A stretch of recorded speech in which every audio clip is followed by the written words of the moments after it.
Welcome, everybody. It is now Friday morning, 2:21 a.m., and this is on October 25th, 2024. And this is the Eric Johnson Space Administration commentary and coverage of NASA and SpaceX's Crew-8 Splashdown. I am EJ, your host, and I am attempting to be a little bit more professional with these VODs, probably failing. So, Crew-8 has spent 235 days on orbit, or at the ISS, and they are now coming back. They were relieved 2 weeks ago by the Crew-9 mission. Crew-9 launching with 2 people on board. Nick Hague and Alexander Gorbanov.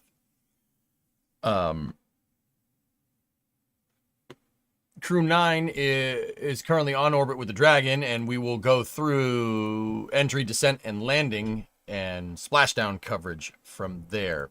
The crew coming back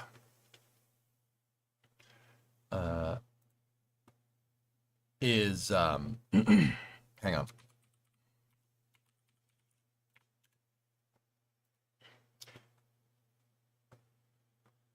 The crew coming back is Commander Matthew Dominic, pilot Michael Barrett,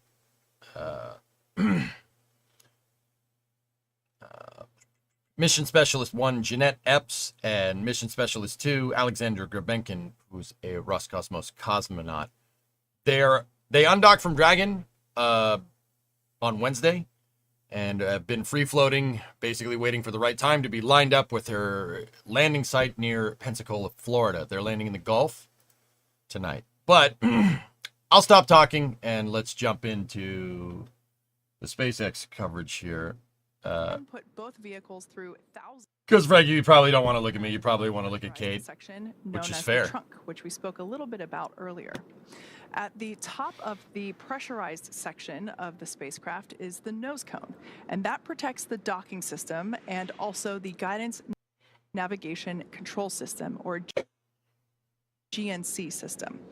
The nose cone opens for docking and remains attached to the Dragon spacecraft the entire time, unlike the previous version of Dragon, where the nose cone, we jettisoned the nose cone, and ultimately keeping that attached helps toward our reusability efforts. Now, opposite of the nose cone is the trunk. That is that unpressurized section at the bottom that I mentioned.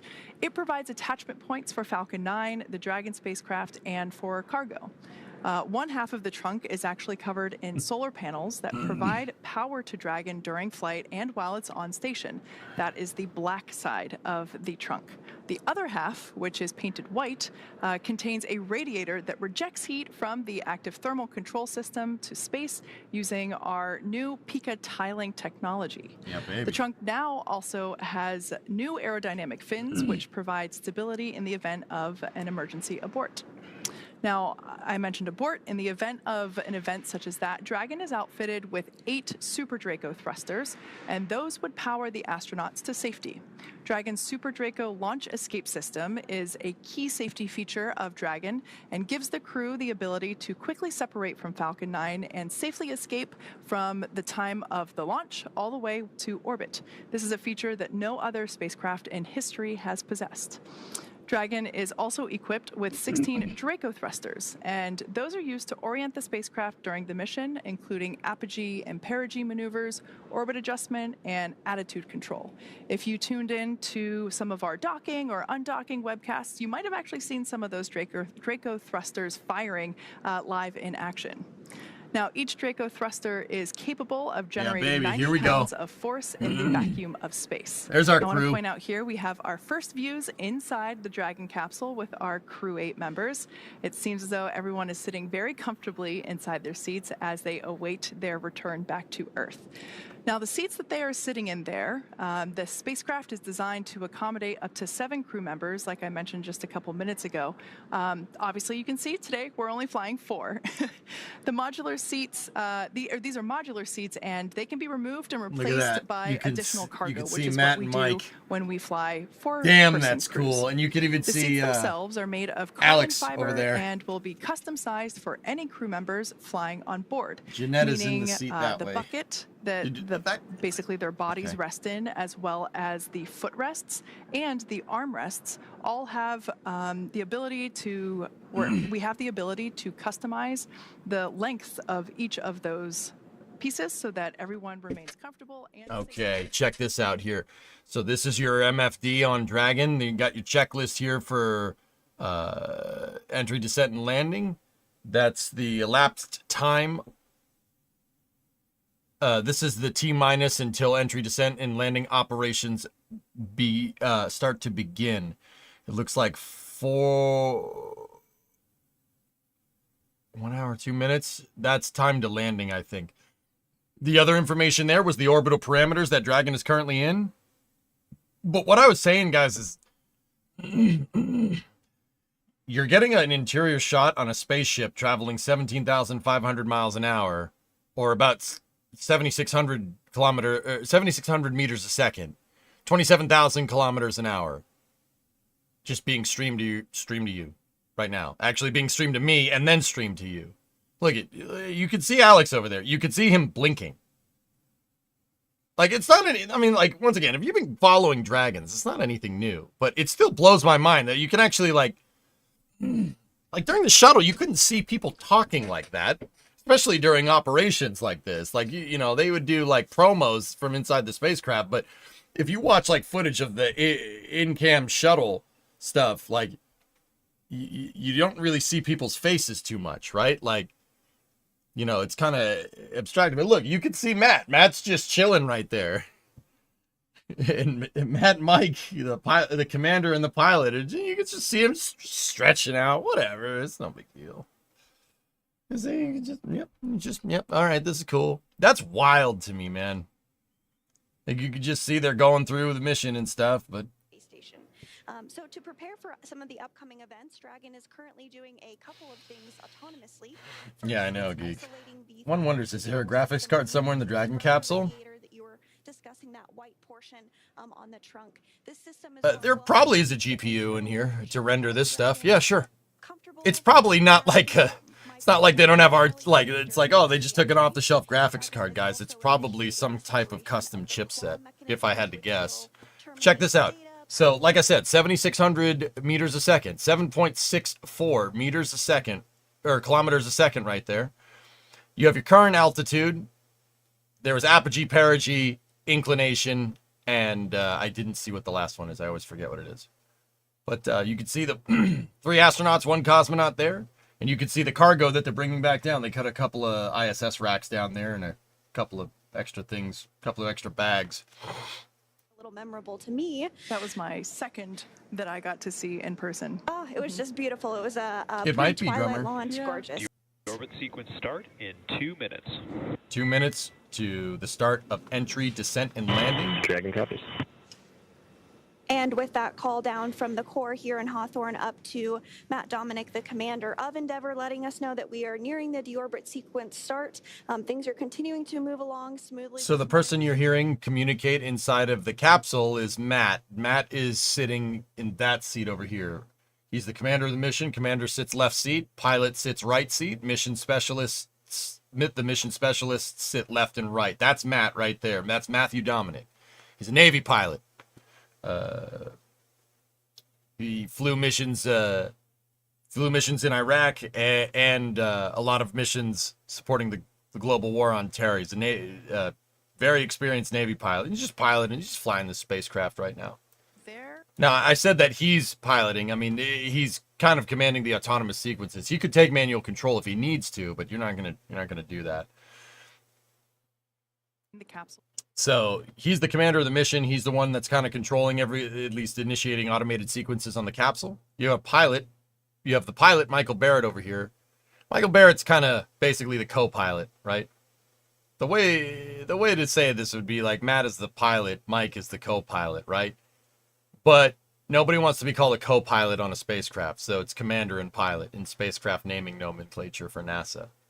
Launching Mae Jemison, the first African-American woman astronaut into space, performing the first servicing mission Maybe for TJ, the Hubble Space Telescope, and delivering the Unity module to the International Space Station. Hey, Dave, what's going on? Some big shoes to fill, and Space Shuttle Endeavour is the shuttle that is here in Los Angeles. We're eagerly awaiting for the new display to wrap up, and we'll be able to see it in its vertical launch position.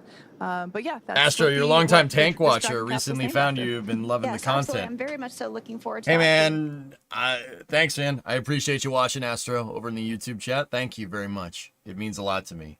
But the truth is that I'm a tank watcher, too. As a fan of, I've been a longtime fan of NSF, lurking in those streams, and kind of watching from afar until they brought me on one day.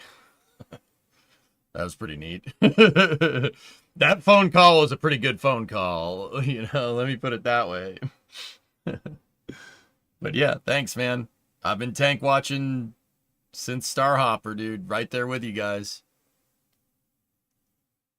Necessarily the deorbit burn. It's a little confusing there. It is the deorbit sequence as a whole. So we're now in that phase, and like You need to play Sandra StarCraft said, on the fall ISS. separation, StarCraft's already been played on which the is ISS the like 20 years mechanism ago, that Blue. keeps the trunk attached to the Dragon capsule, will be released, and we will jettison the trunk, which will leave the heat shield at the base of the pressurized section exposed, which is very important given that the heat shield is what is going to be doing the majority of the work during the re-entry phase. Yes, absolutely. That heat shield is critical to the return of Crew-8 and every spacecraft that returns from space, because Yeah, I know, as the Blue. spacecraft I actually re-enters learned that the other Earth's day. atmosphere, Pretty that neat, right? plasma builds up around the spacecraft. Granted, it was and very Brood War. It intense heat wasn't builds like up at Wings of that Liberty. point. But the heat shield helps But, to protect the crew, the cargo, whatever is in that spacecraft that is returning, so that it can either land or splash down after it makes its way through the atmosphere. And that re-entry into the atmosphere, it also helps to slow the spacecraft down immensely. So, Phantom, I wonder how bad their ping would be if they played multiplayer games in the ISS. Their ping would actually be super low. Just there's no bandwidth, so it would lag to all hell. Interestingly enough, the ISS has a super high-speed internet connection. It's just most of the bandwidth from that high-speed internet connection is taken from telemetry downlinks to NASA. Yeah, interestingly enough. 34 Eastern time. Just a few seconds after that will be the separation of. Forget that girl that is in the NASA uniform. Force, that's Sandra Jones. She's a NASA Public Affairs officer with Johnson Space Center. This deorbit burn will last about 9 minutes. Sandra's pretty and good. that Her commentary is doesn't the suck. point in which the She's pretty good. forward Draco thrusters, Kate's the awesome. 4 Draco thrusters Kate's commentary located is the at best. the top of the Dragon capsule, Her and Jesse just- will fire for that amazing. period of time to lock in, and basically that is the point of commitment for return for the Crew-8 crew. Once again, we are targeting. When will Dragon get a Starlink dish so we get footage during entry interface? 2 months ago. Polaris Dawn flew with one Raiden.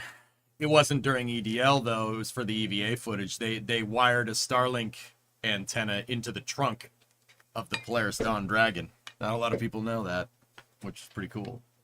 That's how we were able to get such good EVA footage. The crew floated aboard the So it International kinda has Space happened, Station but not on. exactly what you're And as you saying. mentioned, we are targeting Pensacola for splashdown today, and I'm hearing that the weather is just pristine. No, it's okay, Forrest, no problem. Winds Just are about bringing 2 you up to knots, speed, dude. which is 2 miles per hour. So very, very minimal winds. I expect that we'll see very low wave heights. And if you've been following along with this mission, you know that weather has been a watch item for us with this particular mission. There were a couple of hurricanes that moved through the Florida area, and then some additional storms that caused some of those parameters, whether it be winds, wave heights, precipitation, lightning. We look at all of these factors. Nominal trunk jettison. Okay, cloud detachment and trunk jettison. There we go. Dragon cabin. All right.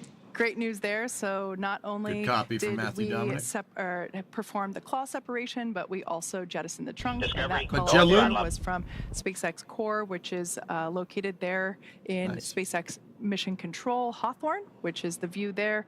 Those are our operators that are on console monitoring and controlling Dragon.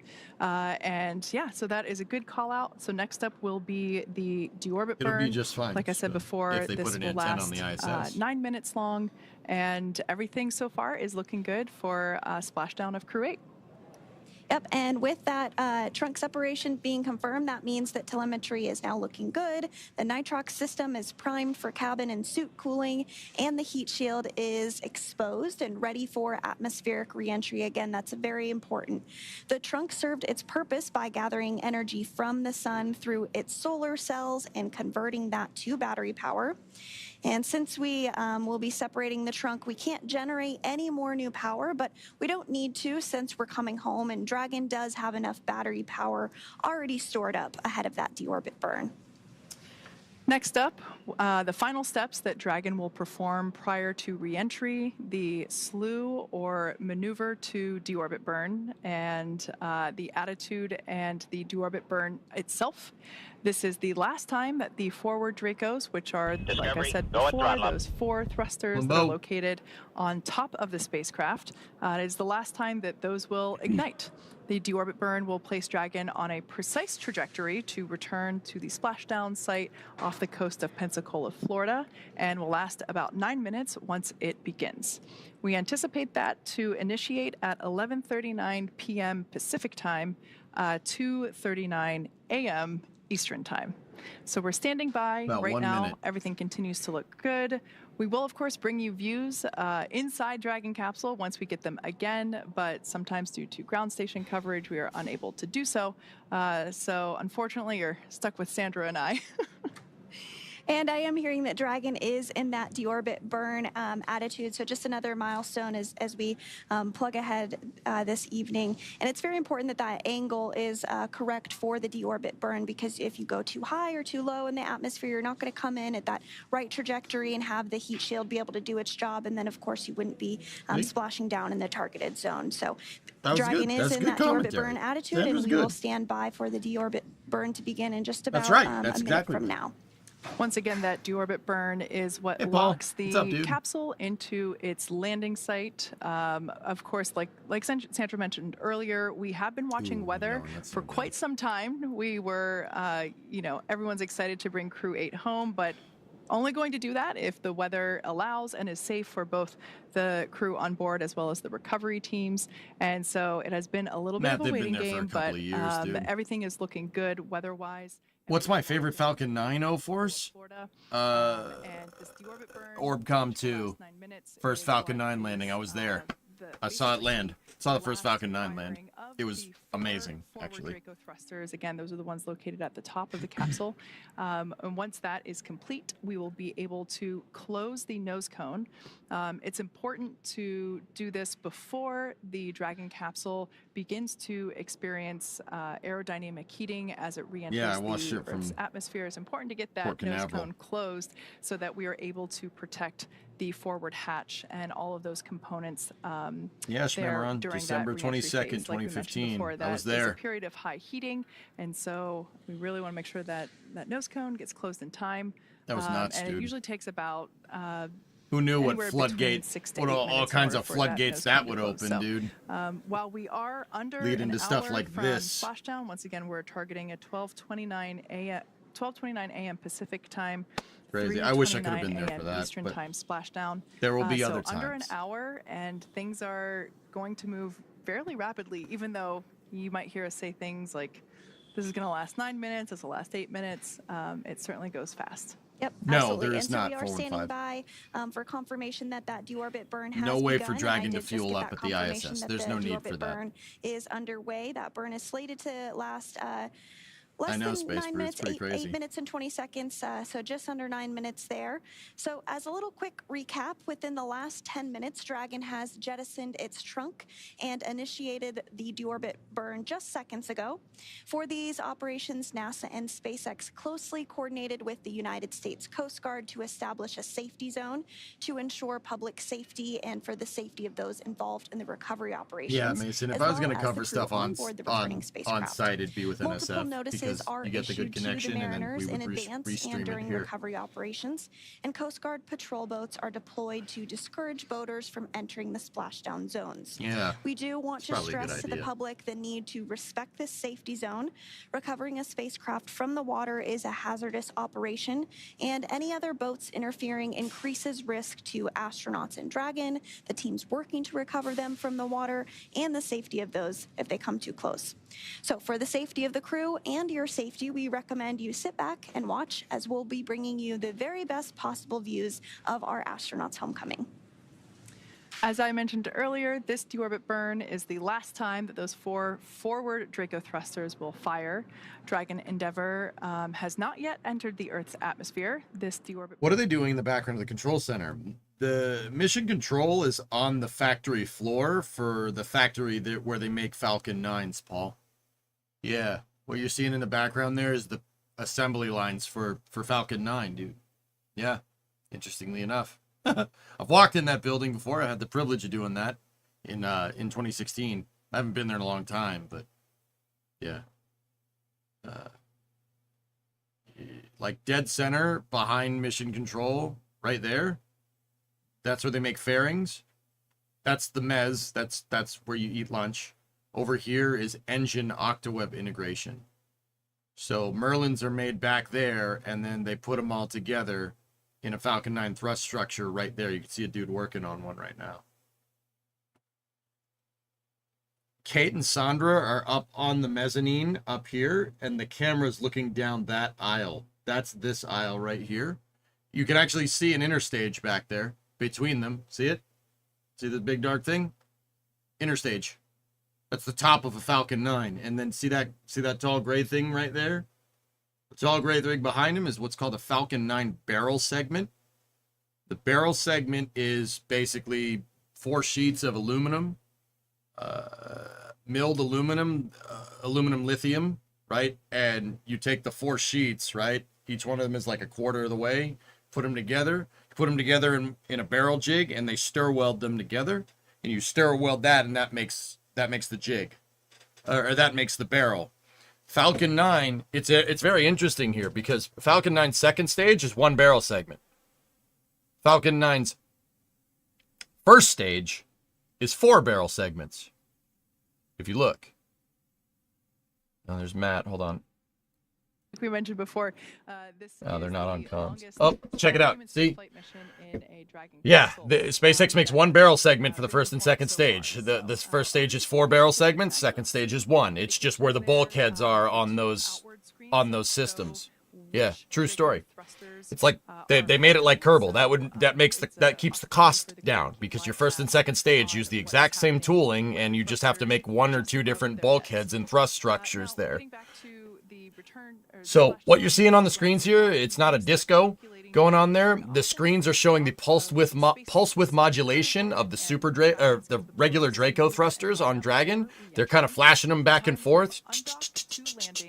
The reason why is because these types of thrusters contain a passive cooling system.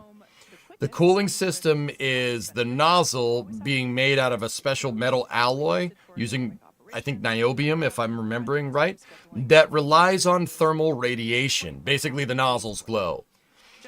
You can't pulse if you just turn the engine on and you keep it on, it'll get too hot too fast. But by pulsing the engines, you're controlling the temperatures on the nozzles, and they're able to shed the heat as much as you're introducing it from firing the thruster. Remember, you're in a vacuum. You have to use thermal radiation to keep things cool up there. Because there's no convection, and you do not want that heat conducting back into your spacecraft. That's the problem that Starliner had. They pulsed the thrusters too hard, right? So you could see their pulse width modulation. They're flipping back and forth. There's 4 forward-facing thrusters that they're using for deorbit right now, because Dragon's kind of basically flying forward, and they're firing the forward thrusters that are up in front by the nose cone, and they're pulsing them back and forth. So it's 1 4 3 2, 1 4 3 2, 1 4 3 2, 1 4 3 2. You could see that. You could see them pulsing on the screen. See?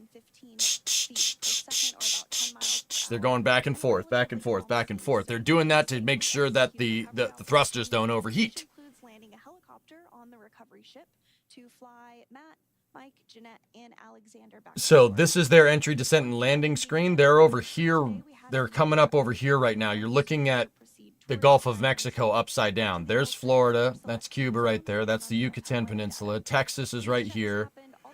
And yeah, the Gulf Coast is all right there.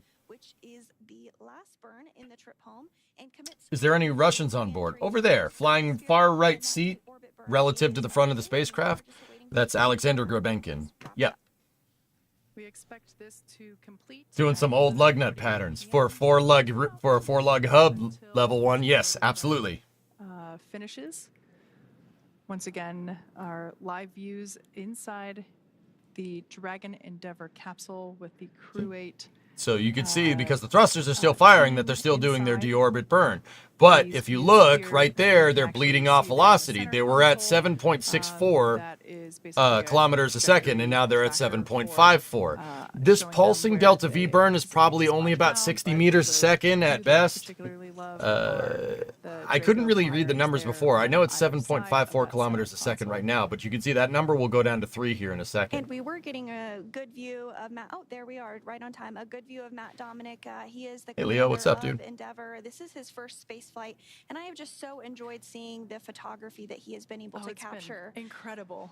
Yes, if you have not seen it, please do go check out our social media pages. Greg, I'm not convinced until they have something tangible. Really took to the photography during his mission and his talk is cheap. Just actually put something into space with it, and then we'll talk. I think the only thing that could be better is if I were able to. They're pulsing the engines like that because it looks cool. Sure. See, look, their trajectory. See how their trajectory is shortening up because they're slowing down. They're trying to target basically right where my mouse cursor is. So they still got a little bit of burn left. If they stop burning right now, they'd land in Georgia. Yeah, probably not a good thing. You don't want to Donnie Darko someone's house. Section is the section that we see here on our camera views, where the CREW-8. You can see that they're lowering their perigee here. The perigee is currently reading 24 kilometers. That's the lowest point. In the next 60 seconds or so. This was a 9-minute long burn, and it is the final burn that lines up the trajectory for the Dragon capsule with the targeted splashdown site. Just catch it like the booster, Fivehead. I love how that's going to be the end-all be-all solution for catching everything, for like bringing back stuff from space from now on. Deorbit burn complete. There it is. Nominal. Nose cone closure initiated. Okay. So those thrusters are on the forward-facing parts. They're on the forward-facing parts of Dragon, and they're covered by the nose cone. So the nose cone is going to close here and basically protect the docking port and the thrusters up at the front of the spacecraft. A couple minutes to complete. We have not yet, MSF. That's going to happen in February. With the Dragon capsule, and those will close in a series of in 2 different series, so 6 each.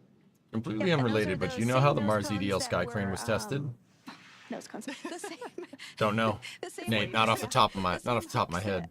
Were used yesterday to actually unhook from the International Space Station, and as it backed away, if you were tuning into our coverage for that.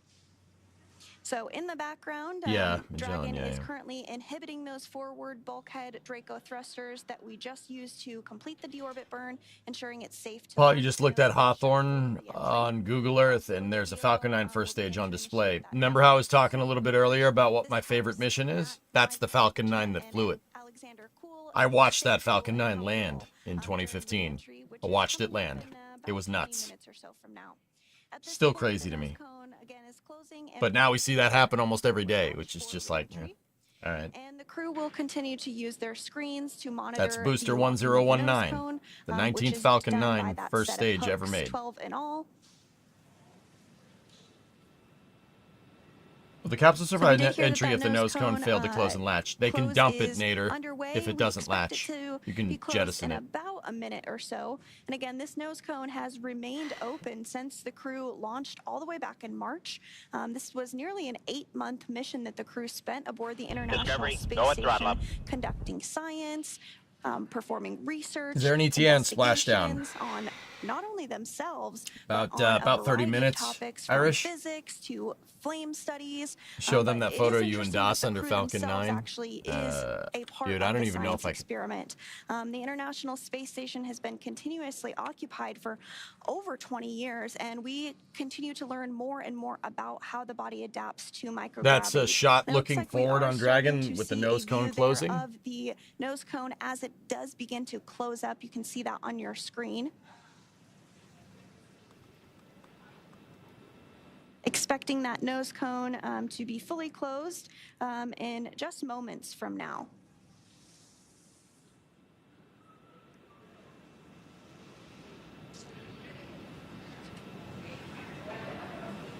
And we'll stand by for that nose cone to go ahead and be closed up. Again, we expect that call out here in just a few seconds from now. And while this nose It's going cone to take me closure forever to is find that underway, tweet. That tweet this is like 10 years the, old. Final physical change that Dragon will undergo today. This, like we mentioned earlier, we jettisoned the How do you trunk. find that stuff now so we're quick, drummer? closing the nose cone. And once that nose cone is closed, Dragon is basically in its final of a high dynamic loads or aerodynamic. How's that picture for you? There's me and Das. If you guys know and heating. NSF, So, the heat shield yes, will that be doing Das. quite It's a me bit and of work Das during about a that decade time ago, and helping to standing next slow to the capsule 1019. down, significantly. In fact, right now they are still going at orbital velocity, and when they begin to That's way enter the before Falcon atmosphere, 9 Block the 5. atmosphere is going to Yeah, be pushing Nate. back That's on the like capsule and helping to slow it down. And, I think that I think energy is turned 1019 into is heat a at the base of the Falcon heat shield, 9 and that heat shield helps 1.2 full protect the thrust crew Block and 1. the capsule during that phase. Yeah. By the time that the drogue parachutes deploy and help slow the capsule down even more. No, that's basically inside that of the re-entry barriers, Mason. period sees a deceleration Falcon from 9's big, dude. 17,500 miles per hour down to 350 miles per hour. So while the atmospheric Falcon's re-entry boring to you is, now? Oh, no. is a, we see the Dragon capsule come back with Kate? some toasty marks on it. It's for good reason. It really actually helps do quite a bit of work to help slow the capsule down itself. So we are standing by. Needed. What is Dragon's yaw cross-range capability for re-entry? It's more than you might think level, but it's not nearly as much as like the space shuttle. Capsules actually utilize what's called they utilize an offset center of mass. So the center of gravity isn't on the dead center line of the longitudinal vector of the spacecraft. So like if you were looking at a Dragon from the side, like the nose cone is here and the heat shield is right here, you drew a line straight through it, the center of gravity is actually offset to one side or the other. That makes it so the capsule is actually, like if this is the heat shield, it's actually going to come in, the heat shield's going to come in kind of crooked. And if you roll the spacecraft in either direction, you can modulate the angle of attack of the heat shield. So if they roll 90 degrees to the right with the RCS, right, you'll be able to turn your trajectory left and right. It's not very much, like maybe 20 miles at best. It's not a lot, but it's more than you might think. You can actually do that in Kerbal if you weigh down one side of your capsule with like an ore tank. You can roll the capsule and modulate your angle of attack on your heat shield. That's something that they figured out during the Apollo program. And that's how they got the Apollo capsule to skip off the atmosphere coming back from the moon, because they would turn the heat shield into the wind like this and it would skip off, right? And then you'd flip it upside down to decelerate. It's pretty crazy, dude. primarily of a Spacex proprietary ablative material. It's another class of thermal protection which is lighter weight versus Pika and protects the underlying composite structure during that reentry phase to ensure that the structural capabilities are maintained, and that also helps to make sure that our Dragon capsules are easily and rapidly reusable. And while Dragon It will said that the Dragon experience capsule is the only temperatures vehicle to well ever over have full abort 3,000 capability degrees from launch to Fahrenheit orbit. during peak reentry conditions, the characteristics Yeah, of the you could put an TPS, or asterisk thermal next to that protection 1062, systems, but coupled with the ECLIS environmental control technically and life she's not support wrong. system in the pressurized interior will ensure that Matt, Mike, Jeanette, and Alexander stay cool and comfortable during all phases of reentry through Splashdown. And again, we are now less than It's an like hour skipping a away rock? from Yeah, kind of. Splashdown off the coast of Pensacola, Florida, targeting that splashdown at 12:15 a.m. Pacific time. And we are now less than 20 minutes away from the start of that 7-minute blackout period where we won't have communications Redbeard, what's with going on, buddy? the crew due to that blackout period as that ionization builds up around the heat shield we just discussed. Now, after Dragon Endeavour has re-entered the Earth's atmosphere, we will deploy a series of parachutes to help slow the crew's descent. First will be the 2 drogue parachutes, followed by... Nose cone secured for entry. Okay. Dragon capsule, great news. All right, great news there. Confirmation that all 12 hooks of the nose cone are in place and that nose cone is now secure and closed. So fast forwarding a little bit back to re-entry, and more specifically when we're deploying the parachutes, the first 2 parachutes that will come out are the 2 drogue chutes, and those will be followed by the 4 main parachutes Not that I know will help about, guide Shadow Man. Dragon to its first contact with Earth since launching back in March 4th to Gotta be get a exact. cup of coffee. Dragon will automatically deploy these parachutes when different pressure and positioning sensors on the spacecraft detect that they are at the right speed and altitude. Vehicle velocity Whenever Polaris at 2 drogue is deploy red. is approximately 350 miles per hour, and they deploy at about 18,000 feet. Vehicle velocity when the main chutes deploy is approximately 119 miles per hour, and they deploy at 6,500 feet. And then vehicle velocity... Nate, was the shuttle big enough to punch a hole for communications through the plasma similar to Starship? The crew will experience during re-entry is approximately... No, not really. The shuttle has a wake. Like, if you picture a So boat we kind of are floating through the standing water, by it for leaves a wake. initiation of And the wake is kind of conic, but if you're behind the boat, the wake's kind of going away from you, right?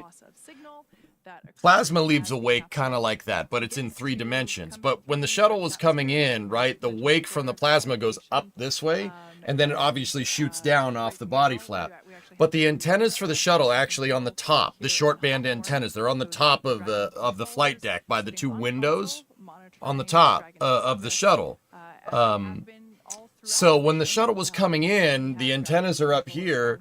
The antennas are the wake is kind of far away. So if there was a TDRS satellite behind... And this view here is actually a view from our recovery vessel. Nice. Megan. The tracking data and relay satellites could actually get a line of sight to those short band antennas on the shuttle, and that's how we got footage from reentry. It's not so much that the shuttle punches a hole through the plasma, it's that the satellite is behind the wake. Starlink satellites are doing the same thing, but the reason why Starlink satellites are a little bit, you get a really crystal clear picture is because, well, Starlink satellites are 21st century tech and TDRS is 20th century tech. But the tracking data and relay satellites are also 23,000 miles that way. So, a little bit of, signal quality with the technology from the time. But you could still get pretty good footage from inside of the shuttle. Yeah. You could get inside footage of the shuttle. It just looked like you were watching TV from the 70s. But you can do it. They had onboard cameras during reentry, especially towards the end of the shuttle program. It was a treat to freaking watch, dude. And see, it'll look like a very bright comet or shooting star streaking through the Earth's atmosphere as it re-enters. So this view once again coming to us from our recovery vessel So Megan out in the that's the moon. The gray parts of the moon are the lunar lowlands, the lunar basaltic regions. These areas, as the kids would say, are super cooked. They're super cooked because something hit them. Something hit it, something hit the moon that was quite large. As you could tell, a lot of things have hit the moon in the past. But something hit it so hard that it heated up all that and kind of burned off a lot of stuff. The heat and the energy from the impact was transmitted as heat into the moon. Those lowlands are basically the result of parts of the moon basically burning off. I mean, it didn't happen exactly like that, but that's close enough. That's why there are lava tubes on the moon, but there's no volcanic activity on the moon. Because whatever hit it made some lava because it made heat from hitting it from a collision. True story. The crumbs that Jupiter missed, indeed. Super Cook, no hat, France. Hey Dan, what's going on? Hey Jay, do you know if Dragon capsules have temperature transducers through the hull to detect temperature spikes, kind of like the shuttle did? It's probably much lower fidelity than the shuttle, Dan, because it's a heat shield versus 30,000 tiles. But yeah, there's instrumentation on that heat shield. Absolutely. Eastern Pacific time, or 3:17 a.m. Good question, dude. So, all that being said, we're never knew that. Yeah, Dons. That's why one side of the moon is always facing towards us, because something slapped that side of the moon, and it impacted and deposited more stuff on that side. So the moon, despite being more or less spherical, is denser on the side that's close to us. So it basically, that's why it's tidally locked, because one side of the moon is thick, like dummy thick, and the other side isn't as thick, right?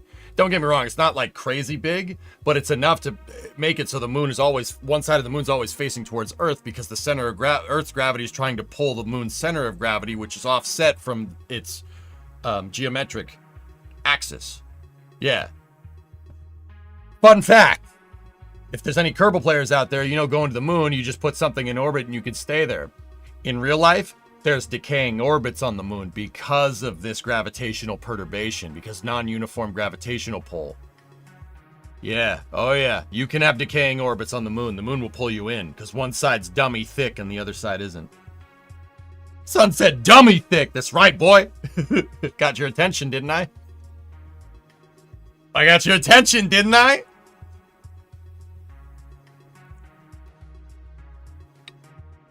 Is that the reason for tidal locking for other celestial bodies?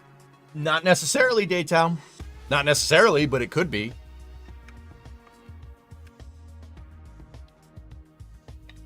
Might sound stupid, but is the moon moving away or towards the Earth right now, or is it not at all? It's moving away, Slackster, very, very slightly. Do you know what's doing it? Earth is doing it. Oh, yeah.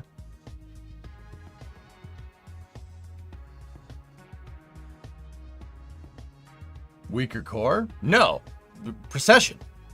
Earth is the same way, guys. Earth, the center of gravity of Earth is not in the dead geometric center of Earth. It's offset. Earth, and that's part of the reason why Earth kind of weeble wobbles around, why we have an axial tilt, why it weeble wobbles around. You guys are surfing on the cooled crust of a gigantic nickel iron jello mold. Yeah. Yeah, it's just like a big jello mold, kind of wobbles around. Like a deflated basketball or something, like... Yeah. Oh, yeah. That precession, those precessional forces from Earth, because it's all this churning and bubbling. What is that, all that churning and bubbling? You call that a radar? No, sir, we call it Mr. Coffee. All that churning and bubbling is actually pushing the moon away. Yeah. The Earth's precession is pushing the moon further away by about that much a year. It's not much.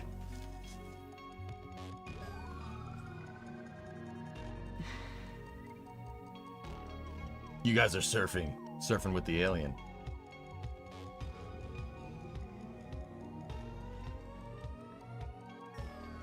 Fun fact. On Mars, you have Phobos and Deimos, and it's actually the reverse effect. Deimos is actually being pulled in. I think it's Deimos. Deimos or Phobos. One of those is actually being pulled in and will eventually crash into Mars. I am space. Yep. I always have my coffee when I watch Radar. You know that.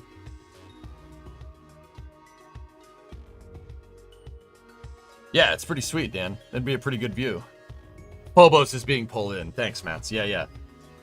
Will that mess up Earth? Phobos? No. Phobos does not have enough gravitational pull to perturb Earth's orbit at all. Don't get me wrong. Everything affects everything. You know, the sun's affecting everything. Jupiter affects Earth. Earth affects Jupiter. Equal and opposite reactions. It's just everything perturbs everything, right? Anything with a gravitational pull. So, like, if your mom floats near Earth, she's going to pull Earth towards it. You know what I mean? No, seriously. Like, the gas giants are tugging on planets, and they change the orbit a little bit. Obviously, everything's floating with the sun, so wherever the sun goes, we're all going with it, because the sun's gravity is way bigger than anything, including your mom. Dragon SpaceX for entry briefing.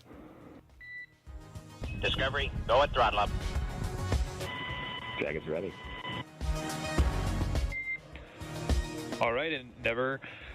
Good to report that there are no deltas to the timeline. The No team changes? right now is tracking no issues on Dragon, and our landing site weather still looking beautiful with a wind speed of 3 knots, a wave height of half a foot, and a wave period of 6 seconds. How copy? Pretty fair seas. That is tremendous news. We're going to go visors down, our sights are secured, and our restraints are tightened. Copy that, Dragon. Crew entry preparations are complete.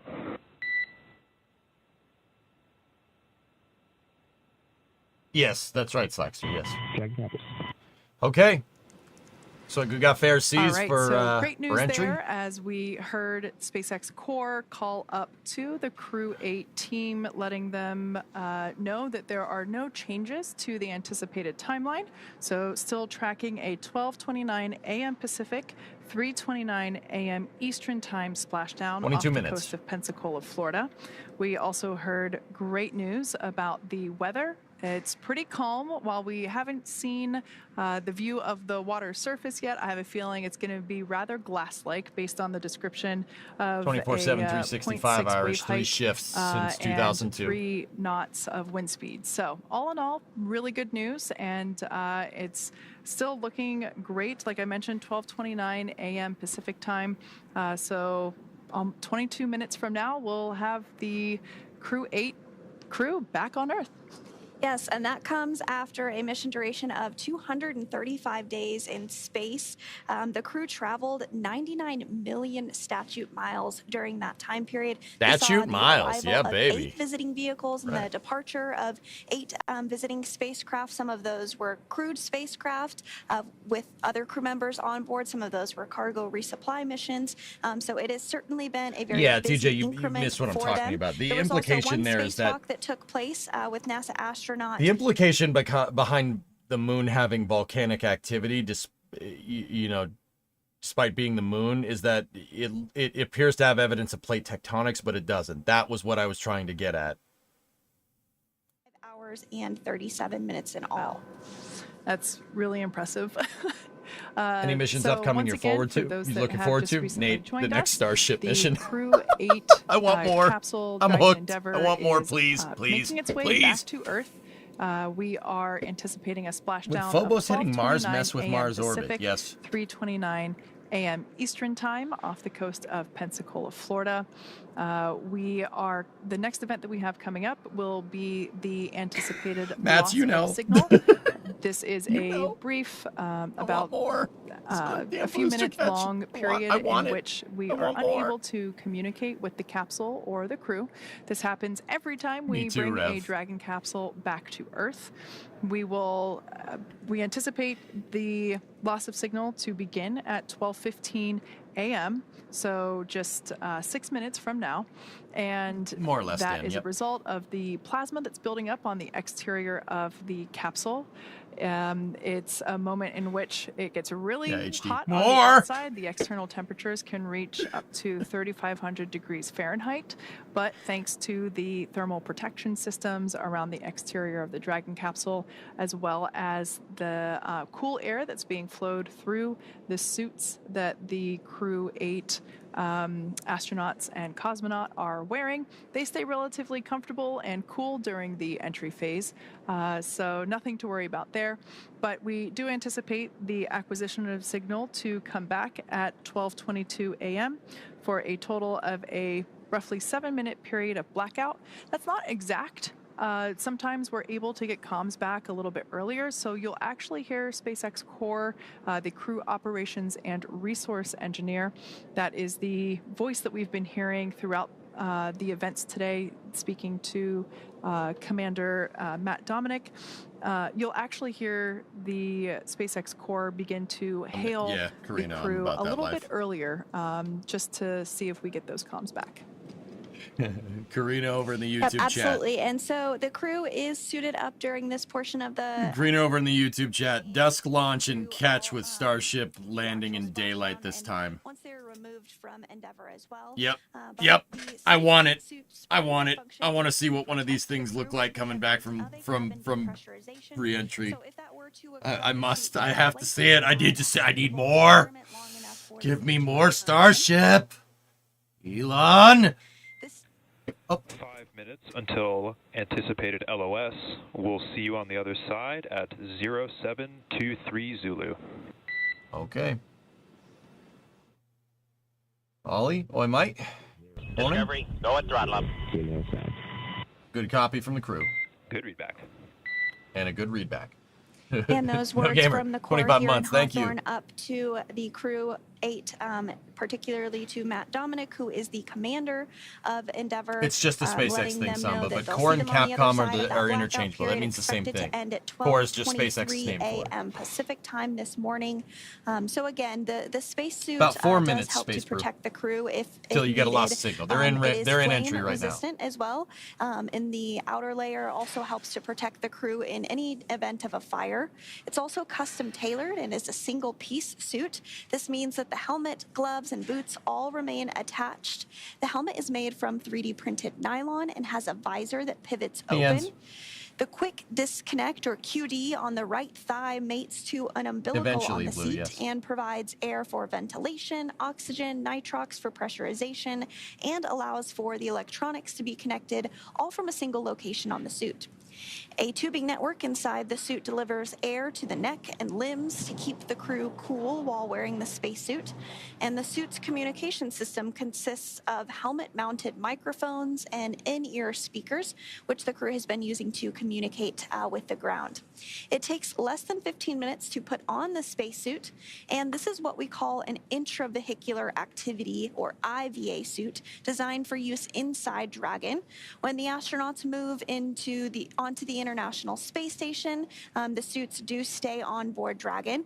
And then the astronauts wear NASA's extravehicular activity suit, or EVA spacesuit, when outside the International Space Station conducting those spacewalks. So everything continuing to go smoothly this morning.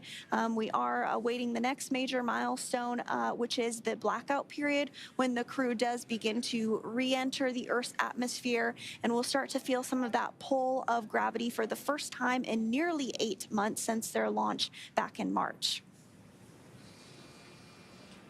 Live view there of the team on console continuing to monitor Dragon as it makes its way back to Earth. That is SpaceX Mission Control, located in Hawthorne, California. And like I said, it's where our teams monitor Dragon, checking in on all of its systems, help make sure that the crew has a safe journey. Our team in Mission Control follow their progress all along the way. On console or headset are 6 key positions who are monitoring the health of the vehicle and the crew. The mission director is responsible for mission success and is in charge of that room. The person that we hear talking to the team up in space is the Crew Operations and Resources Engineer, or CORE. The other positions are focused on vehicle systems like navigation, control, avionics, software, propulsion, life Core support, is right there. and of course Mission director's communications right with there. the ground segments. So lots of specific roles being filled there at the mission control in SpaceX.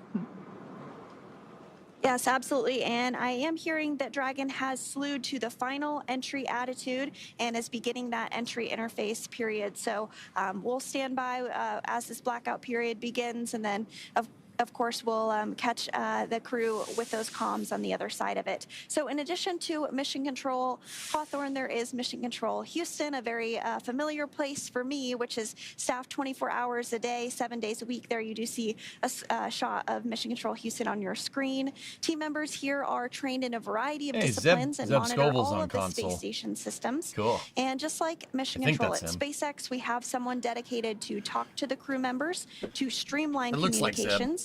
This keeps the astronauts from needing multiple conversations Might be on wrong, different though. subjects. This role is the CAPCOM, which stands for Capsule Communicator. However, this person isn't actually talking with the spacecraft. That's SpaceX's core.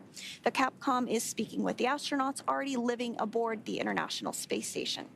And the CAPCOM does sit right next to the flight director. The flight director gathers information and data from all flight controllers and leads the team through major milestones. They approve or decline suggestions based on pre-established flight rules. Other key members include the ADCO, who controls the attitude or orientation of the space station. We also have the visiting vehicle officer, or VVO, who monitors the work and works with external teams sending spacecraft to and from the International Space Station. There's also a flight surgeon who works with the astronauts to get a chance to speak with them on a regular schedule on private medical conferences.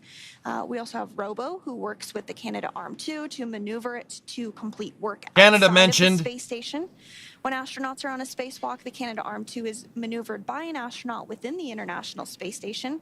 And there are many other positions and team members who monitor the station's solar arrays, the astronauts' schedules, and even where every single piece of equipment and cargo is stored. So it takes a tough and competent team to make a mission successful. And we now are in entry interface and do have that loss of signal with the crew. Again, this is expected as they make their way through the Earth's atmosphere. It will last just a few minutes, and then we'll begin to hear the ground call up to the crew for a comm check. Sometimes that comes a little sooner than expected, sometimes a little later. It just depends. But we do expect to regain communications with the crew once we are out of this entry interface period. Right now, the crew on board Dragon Endeavour, of course. Who's the all-time best Capcom explorer? My favorite capsule communicator is a capsule communicator I had the privilege of meeting. Charlie Duke. He was the capsule communicator during the Apollo 11 landing, and then went to the moon during on Apollo 16. That's my favorite Capcom. I don't know about you guys. During the deorbit burn. So now they continue to monitor that. They are adjusting their cameras in preparation for drogue shoot deploy.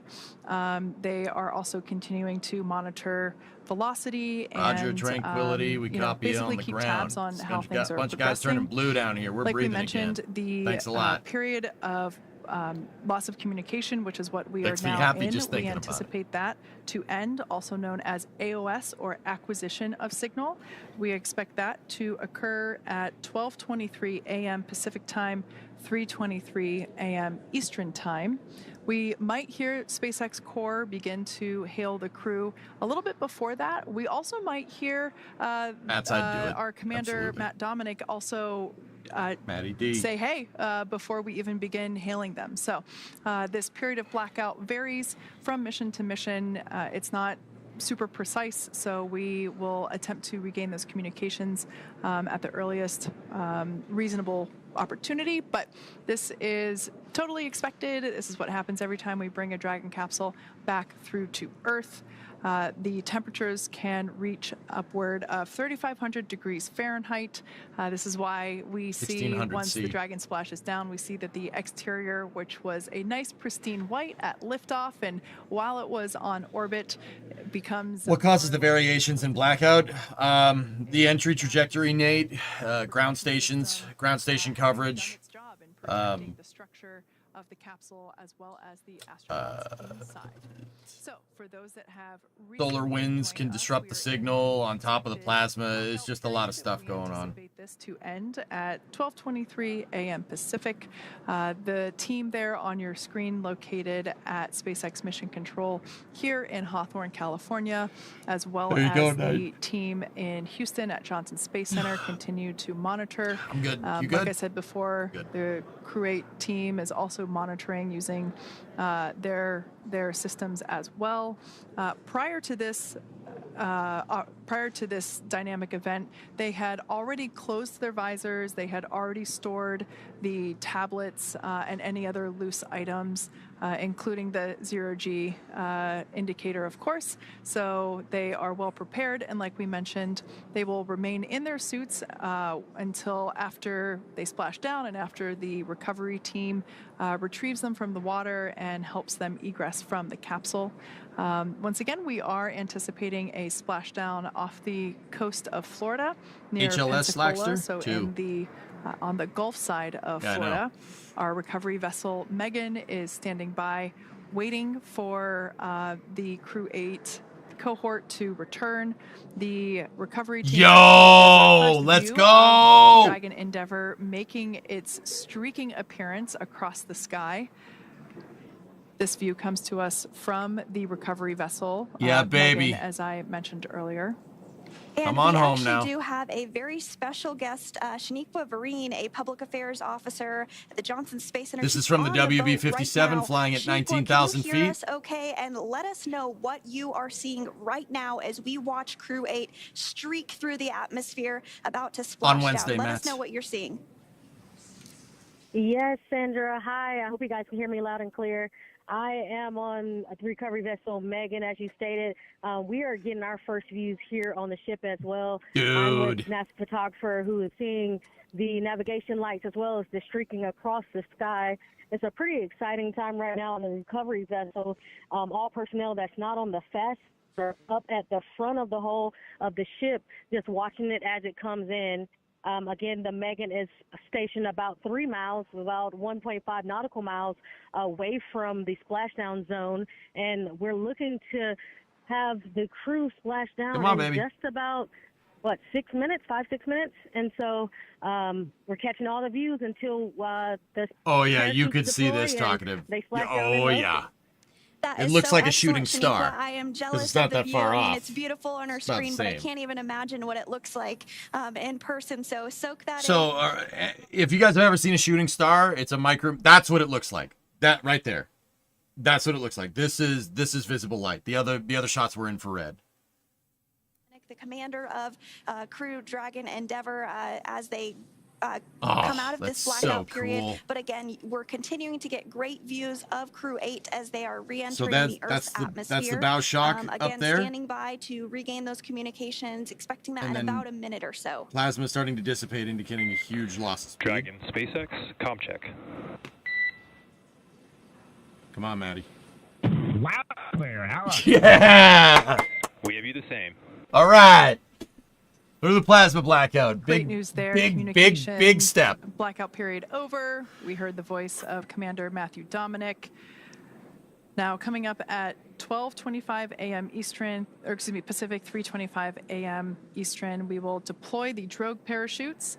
Now, frame of reference, prior to the period, coming through the Earth's atmosphere. Dragon is on GPS. Expect automated chute deployment at nominal altitude. Dragon copy. Yeah, she's glowing a little bit. All right, just a call out there, letting the crew know how Dragon is calculating the when and how to to release the parachute. So the drogue chutes are going to come out first. There are 2 of them. This occurs Yeah, see, it's around cooling off. when the capsule's going about 350 miles per hour or so, roughly about there. Those will deploy, and then about a minute or 2 later, the main parachutes. About a minute later, the main parachutes will deploy. Dude, that's the RCS firing. At Look. that point in time, the capsule will be going about 120 or so miles per hour. So those drogue parachutes do quite That's a bit of work, awesome. as well to help stabilize and slow the Dragon capsule down. So standing by now for deployment of the drogue parachutes. Brace for drogue window. RCS keeping it on an even keel for, to get the drogues to deploy. Once the drogues deploy, those should shut off. And this view again is from the WB-57. That's one of our high altitude planes as it continues to track Dragon ahead of those drogue parachutes being deployed. And shortly after that, we'll see the main parachutes deployed. But we'll stand by for those drogues to go ahead and get deployed. Nah, they're going to shut off when the chute's deployed, Dan.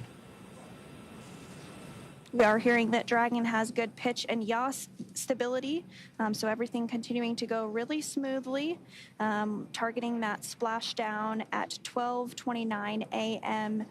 Pacific time, so just about 4 minutes or so from now. What speed is it going?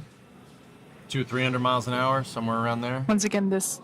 There we go. Here we can see that the drogue parachutes, thanks to that WB-57 Yo, something views, came the off. drogues are deployed. Something came off and hit the drogue. We can see 2 good-looking drogues. Oh, this is There's a great live view shot from looking. inside. That's the looking up at the parachute drogue bay chutes. Where those drogue parachutes. Drogue chute descent rate nominal. Next, Dragon copies. those drogue chutes will next pull out the main parachutes, and we'll see those 4 main parachutes open. Drogue chutes are a type of chute that you deploy at high speeds, because if you try to deploy your parachutes going 200-300 miles an hour, they'll just rip right off. The drogue chutes are basically a little bit of a drag brake, and then once you hit the right speed, you unfurl and deploy the main chutes. Okay, looking for 4 good chutes here. This autonomously releasing. It's going to take a second for the set of chutes to unfurl. parachutes. We can now see those 4 main parachutes begin to inflate.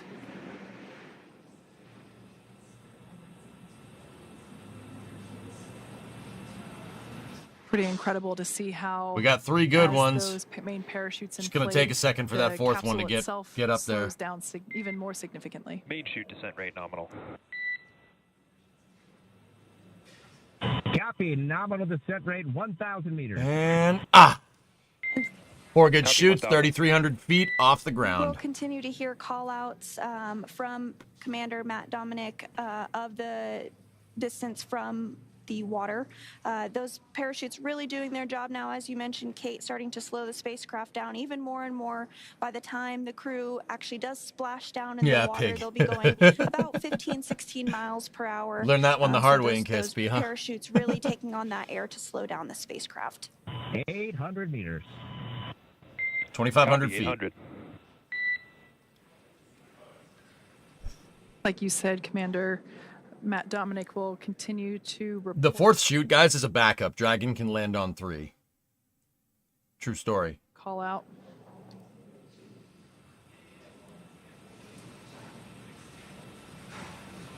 And we also heard that the descent rate was nominal or as expected. Another good call, 100 meters. a good call out there. Copy. 1,900 feet.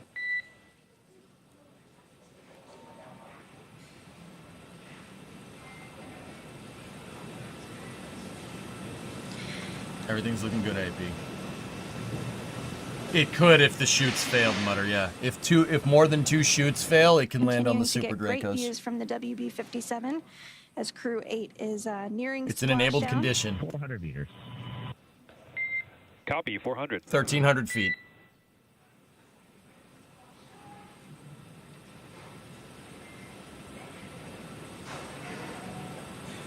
The emergencies after the 4th...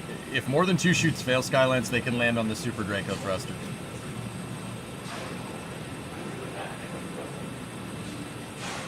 How many Dragon 2 landings have there been there so far?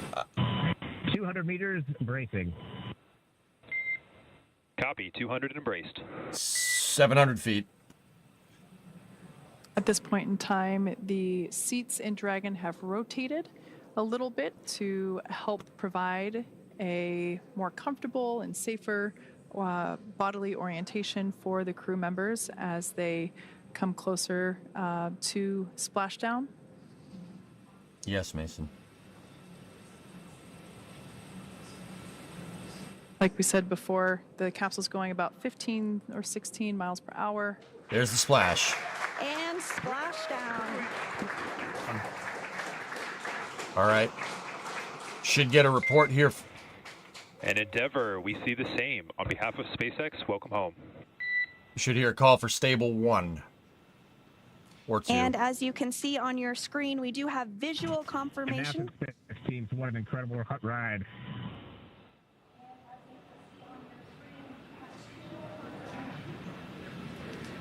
Again, we do have visual confirmation of CREW-8 successfully splashing down after 235 days in space.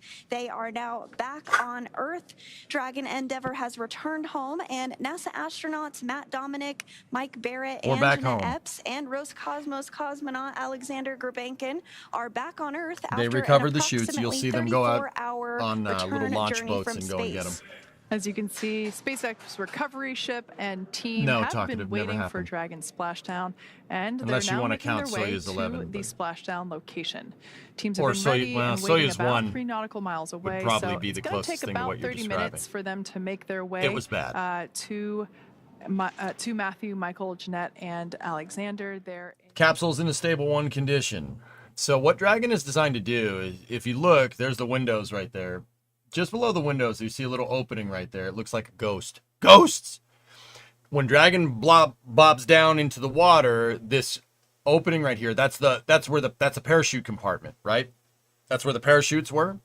That opening actually pulls in a little bit of water, but it's a watertight bulkhead in there. What that does is, I told you guys that Dragon has an offset center of mass. That helps it modulate its heat shield angle of attack during re-entry, so you can kind of steer where the capsule goes.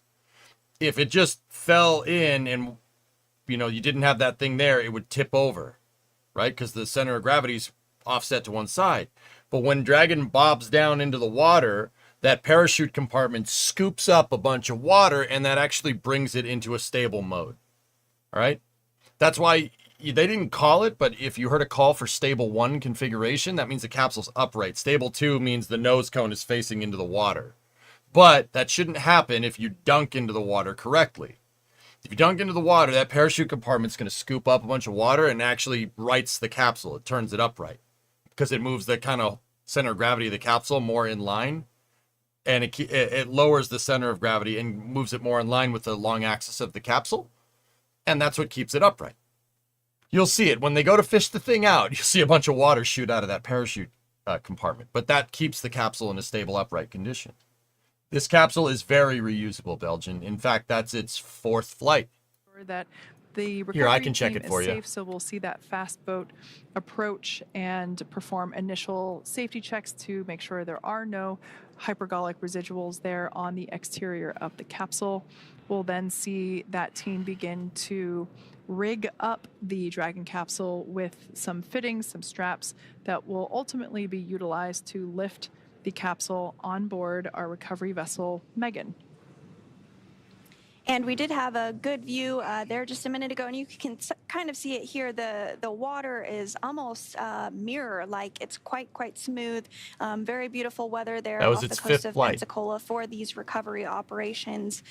So as you mentioned, they are going to begin to assess capsule safety. We do see some of those fast boats begin to approach, and they're going to do some of those sniff checks, make sure that everything is as expected before the they supplies are actually with under the seats. You can see it if they show an interior shot again. Closer to the recovery vessel, and then eventually lifting it on.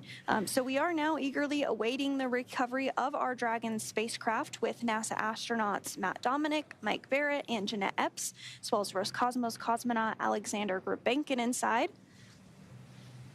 So Dragon has already... It's pretty watertight, talkative. It can float for a little while. I don't know the full margins, but... So this capsule, Endeavour flew Demo 2, obviously, May of 2020, Bob and Doug. Then CREW-2, Axiom 1, CREW-6, and CREW-8, which is pretty cool. Can't believe that. I remember when we saw this dang thing launch for the first time. Can't believe it's been used 5 times since. That's bizarre. Dragon, Spacex is go for recovery personnel to approach. Expect personnel alongside in approximately 1 minute. So if you guys remember all those thrusters that were firing right before drogue chute deploy about 5 minutes ago, those thrusters, the fumes from the thrusters are not good for humans. So they're sniffing. They have a gas sniffer that's basically looking to see if there's any leaks from those thrusters or if any of the fumes got caught up somewhere. Because if you breathe those fumes, you're not going to be having a good day. So they're sniffing around. You'll see that at every milestone in capsule recovery. You see somebody going around with the thing that looks like it's from Ghostbusters. As we saw just a little bit ago, performed its They're final hypergolic burn, thrusters. the deorbit burn, which placed the Dragon capsule on a trajectory How did towards the Pensacola, Russian Florida. cosmonaut get back to Dragon Russia? successfully An re-entered airplane? the Earth's atmosphere, followed by deployment of its parachutes to slow the It is spacecraft hydrazine. down. Yes, they're to using a monomethylhydrazine gentle and nitrogen splashdown. tetroxide. So we're now going to follow along with the final part of Matthew, Michael, Jeanette, and Alexandra's journey as Dragon Gonna have a bad time. is prepared to be lifted out of the water He walks. and placed Oh, on yeah. the recovery boat. And you might have heard a call out a couple of minutes ago. Roscosmos for has something their own called planes for Stable moving One. cosmonauts There's a around couple of somewhere. different configurations. Just like NASA has that, Gulfstreams Dragon can that land move in. NASA astronauts to Stable Russia One when is they the fly on Soyuz. configuration that we are hoping for. So this means it's in the ocean and upright as expected, as you see on your screen as the lights do shine on it. So those fast boats continuing to approach and get closer. These will be the first human beings that CREW-8 has seen outside of their spacecraft since they were being strapped in ahead of launch by the closeout team at the Kennedy Space Center in Florida. So upon detection of landing, Dragon automatically did release the main parachutes to prevent wind from pulling the spacecraft. And then Dragon automatically safed its pyrotechnics still present on the spacecraft and automatically performed additional minor system reconfigurations if needed. So the astronauts will remain seated and in their spacesuits at this point, but the onboard air conditioning keeps things temperature regulated inside the spacecraft so they can be comfortable, and the communication systems on board remain powered so the crew can continue to communicate, and we'll likely hear some of those calls back and forth from the ground to the crew inside Endeavour. Yeah, you mentioned the automatic cutting of those parachute lines. We often talk about how Dragon is autonomous and how it does things itself, but the crew is always there monitoring and ensuring that things are going as planned. So actually, one of the first actions that we have upon Splashdown. Oh, he's plugging. Oh no, he is sniffing the thrusters. Yep. See, he's sticking for the cutting of those. Okay, there's no good way to say this. That guy is sticking the sniffing probe up the business end of the thrusters to make sure that none of them are residually leaking. I can't say it better. He's moving the sniffer up to the nose cone because the 4 forward-facing thrusters that they used to do the deorbit burn are up behind that cone right there. There's no better way to say that. You know, boats in the recovery fleet, which you see there, that have moved rather quickly to that splashdown point. They are being followed by one of the main recovery vessels, which will move into position. Look at how hot, dude! Look at how hot some of that still is. Isn't that crazy? That heat shield is still toasty, even though it's in the water. Elements there on the exterior of the capsule, so putting the larger recovery vessel upwind. See, there's that parachute compartment that I was telling you about. Having the confirmation that there are no residuals. Key safety check there. The 2 fast boats have very specific roles. Oh, go back to the infrared, man. Of our second fast boat. The first one is focused on immediate safety inspection of the spacecraft integrity and checking for any presence of those hypergolic propellant vapors. And this helps ensure that they took the respirators off, Rev. Yeah, we're good. Approach Dragon as well as the rest of the recovery team. Once Dragon. Hypergol sweeps and unfired ordnance checks are nominal. Rigging is in progress. Approximately 25 minutes until capsule lift. Stand by for PMC with the ship flight surgeon and Hawthorne flight surgeon. Private medical conversation. Dragon. Basically, one of the first things that they do when the astronauts get back down is have a private conversation with the flight surgeon or their doctor, just in case they're exhibiting any symptoms that might be weird. This is around, as you can see there, around That's the a shame, Dragon Grace. capsule. We also heard I still think that's confirmation cool. that the words that were used were unfired ordnance. Those are. I still think that's cool, not necessarily because of the flag part, Christian, but I think it's cool that people gave enough of a frick during DM2 to go out, sail 100 miles offshore, and to see a spacecraft come home. I think that's super cool. I honestly think they should still allow that. It's just they can't get within like a mile of the spacecraft, you know? Lasso in the capsule.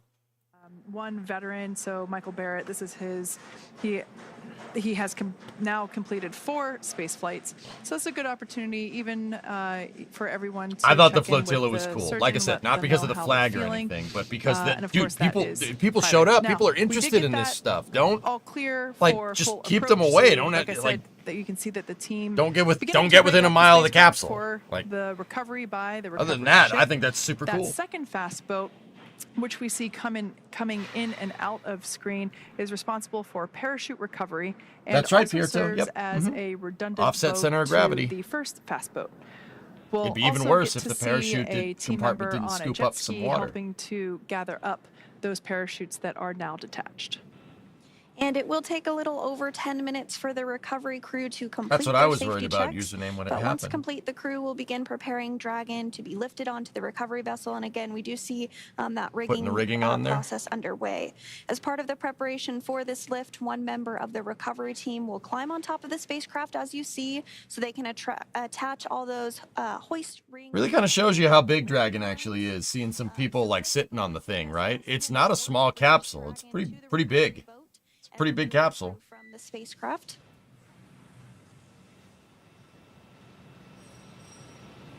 And after medical checkouts, once on board, the crew will return to land within 4 hours by helicopter. Dragon to ground is now public. There you go. Copy, Dragon, copy. So after they return to land by helicopter, the crew will fly by plane back to Houston, where they will be reunited with their friends and their family, and then complete their post-flight period. And so again, we were getting some great views of CREW-8 after they splashed down. We'll probably get some more great views here momentarily. But That's a everything nice went view of very, the very wall. smooth this morning. The crew did Based it splash well, down off please. the coast of Florida at 12:29 a.m. Pacific time this morning, following their undocking Rev. from the International Space Station yesterday. They did have a 34-hour time period in which they were returning back to Earth, now back home safe and sound after 235 days in space, 3 of whom it was their very first time in space. And so this is a view of Mission Control here in Hawthorne, California.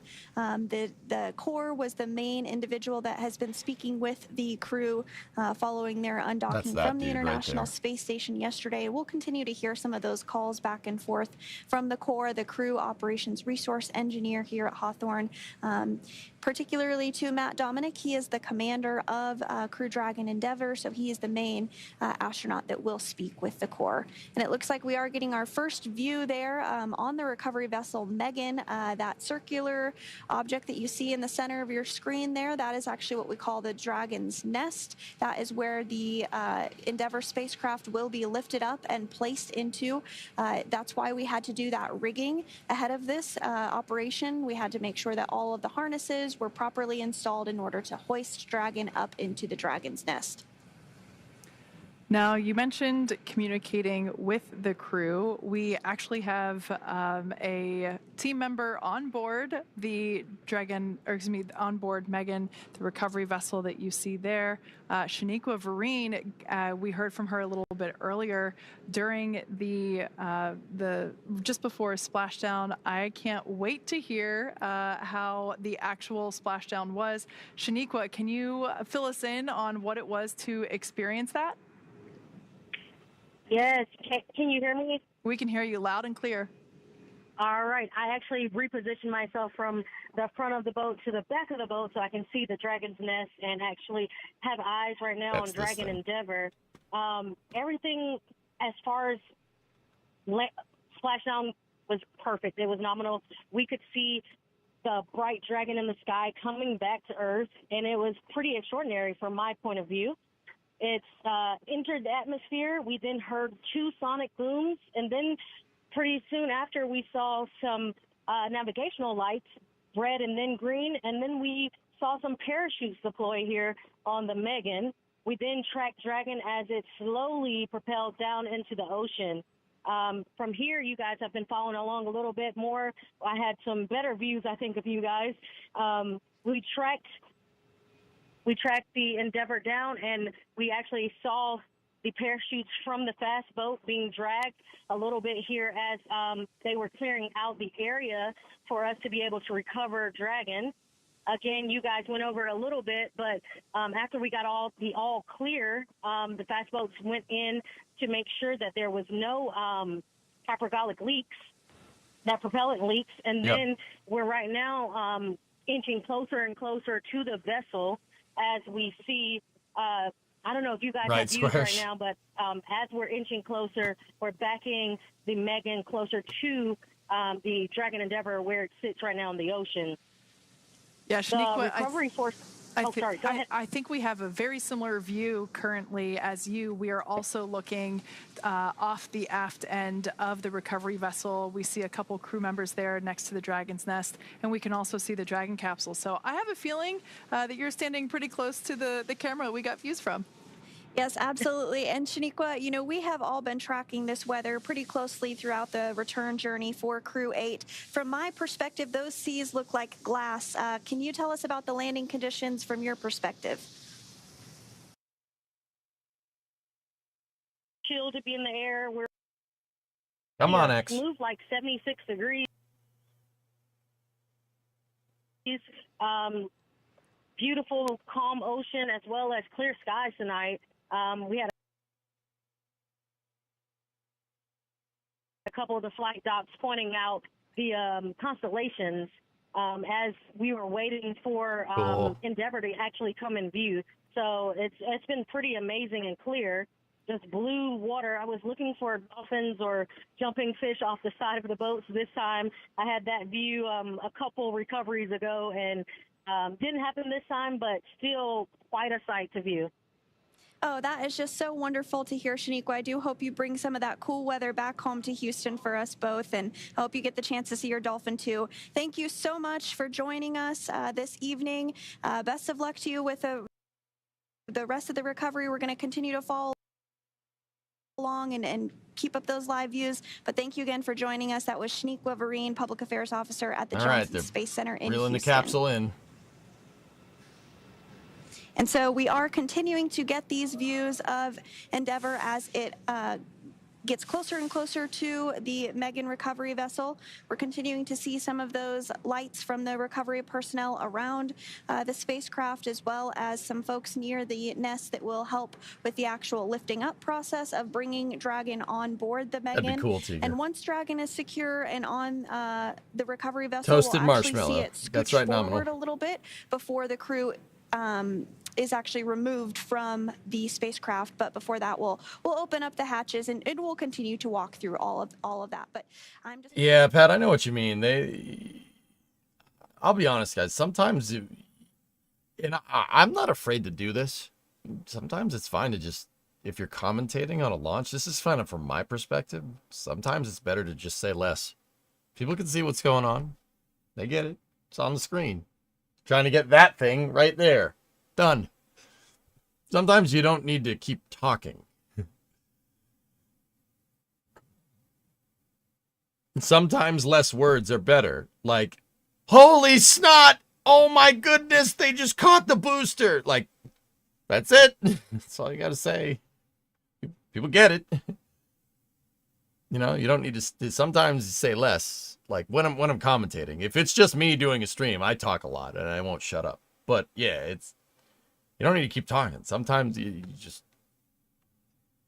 can chill. As they have already begun to prepare to lower the vessel's hydraulic lift mechanism into the water, and that will help bring the spacecraft into that on-deck translation system, as you have heard us refer to Why as the say nest. more words Dragon when will few do remain trick? in that nest during crew extraction and then for the journey back to port. So what is not super clear from this view, If there was water being the taken on Dragon board, what's capsule the will be plans of lifted into exit? that nest, Unbuckle and then that and nest jump will out. translate toward the camera that That we're happened one looking time from during now. the Mercury so that missions. nest will translate toward the forward end of the recovery The vessel. explosive and bolts that is blew where on the hatch. extraction Dizzy. platform is located. The emergency The, egress system went off because it shorted crew in the we can water, see shot there, shot in the door off the background capsule. Is continuing to prepare the Dragon capsule. Well, we can actually see an astronaut one of was the still strapped recovery inside. team members. Oh, This is yeah. probably the best view we've had of them so far, but we can actually Yeah, see one Gus of the Grissom, recovery team that's right. members on top of the capsule, Liberty Bell. helping to Liberty Bell? secure It the was Liberty rigging Bell. and the straps necessary to safely lift the Dragon That was Gus capsule Grissom, yep. out of the water. And once open, a SpaceX medical doctor will be the very first one to check Yeah, in imagine being on Matt, Mike, imagine Jeanette, being and hooked lying Alexander, down in a just to see spacecraft if and the they're ready, capsule for blows and then egress water or starts getting out of pouring the in. I'd be like, oh spacecraft. crap, oh crap, oh So crap, Wall oh crap, oh Dragon's crap, get top out. hatch is used to connect to the space station, and that's kind of that pointy part that you're seeing at the top of the spacecraft. On the other end is the heat shield. There you go, the Phantom. top hatch is used to connect to the space station. The astronauts will egress from Dragon's side hatch, pending capsule orientation in the water, which, as we see, is in stable one, so they will be able to use that side hatch. But there are multiple options, so if Dragon I'm were not to yawning, I'm making splash faces down in at a you. different orientation, they could egress from the top hatch as well. So either option works, but today we will be using that side hatch. Before opening the hatch, the spacecraft's cabin pressure must be equalized All right, I with gotta use the the outside restroom. I'll be environment, right back. but it actually is equalized because we're here on Earth. So once the hatch is opened, that will be the crew's first breath of fresh air since boarding Dragon at the start of their mission all the way back in March, which is hard to believe that was almost 8 months ago. Yeah, time does fly. So this is a cool view here. I believe this is a drone shot that we have, and you can really get a sense of distance between the recovery vessel and the Dragon capsule and the speed at which the recovery vessel approaches Dragon. It is slow and steady, carefully choreographed, as pretty much everything in spaceflight is. And we can see the recovery team in the fast boat still working to prepare Dragon Endeavour to be lifted out of the water.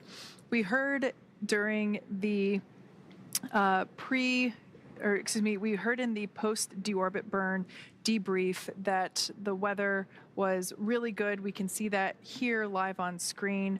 The wave height predicted was 0.6, so really mild. We can see almost a glass-like surface there on the water, and only a wind speed of only 3 knots. So overall, a beautiful evening for a Dragon to splash down. And we are getting some good visuals Yes, I washed there my hands. of the Of course I did. helicopter pad on top Ooh, of drone the shot. recovery vessel Megan there. You can see the green lights of the helicopter pad. Once the crew is out of the spacecraft, they will depart back to the coast of Florida on board a helicopter before flying back to Houston and being reunited with their families at Ellington Field in Houston. So continuing to get those really great views there. It looks like the rigger is still on Dragon, if I'm seeing that correctly. Yeah, they're standing in the bay where the main parachutes were housed prior to being deployed. Yeah, That's Tom right. And it sees. looks like that rigger this evening is Troy Werner. So we might get the opportunity to see him as he jumps off of the spacecraft, which is Kate's worst nightmare. Yes. A moment I feel things for that individual when I see them perform that, and it's really admiration that they have the bravery to do that, especially at night. Oh, I'd do that. I'd be like, woohoo! I'd belly flop. Yeah, we can see Be the best belly him flop standing ever, I there think. in that bay where Dragon, SpaceX, comm check. Okay. Loud and clear, Hollis. Loud and clear as well. Transition from audio from Tidris to Megan successful. Rigging has been complete. Approximately 5 minutes until capsule lift. Copy, 5 to lift. Come on, Troy, hook up the rigging. Wait, why did they... Great news there, just giving the boat crew moved. an anticipated timeline for the remainder of the Bye-bye. recovery preparations. That lift sequence will happen quite quickly, so be sure to not turn away. The Dragon would capsule suck, will be Mason. lifted up and I out of the hate water caves. using those And hydraulic I hate underwater. arms. And I That hate lift underwater that you caves. I had a bad can experience see once. there at the end of the recovery vessel on the left-hand side of your screen. It'll then be placed in the Dragon's Nest, which will then be translated toward the forward end of the vessel. And that all happens really from the moment that the Dragon capsule is lifted out of the water, basically about a minute, if my memory serves me correctly from previous recent recovery operations. About a minute for the nest, for the Dragon to be out of the water in the nest, and the nest to be translated to the forward Everything's end good, Haley. where Yep. the egress platform is located. Now, once the Dragon capsule is there next to the egress platform, we believe will how calm perform the seas another are. set Look at of that. safety checks to make sure that there are still no hypergolic vapors present on the exterior of the capsule. So we'll do another one of those before allowing Troy. the team to Swan dive. open the side hatch. We Watch can the see guy on the rigger top of the there now capsule. atop the Dragon capsule. I wonder if they have the opportunity to kind of put their hand down there and wave. That is the side of the capsule where, oh, there they go, into the water. Dragon, brace for capsule lift. Dragon. And a 5 out of 10 from the Russian judge. Oh, come on now. Here we go. Capsule's gonna lift. All right, lift now underway as we bring Dragon Endeavor out of the water. A great view from our drone.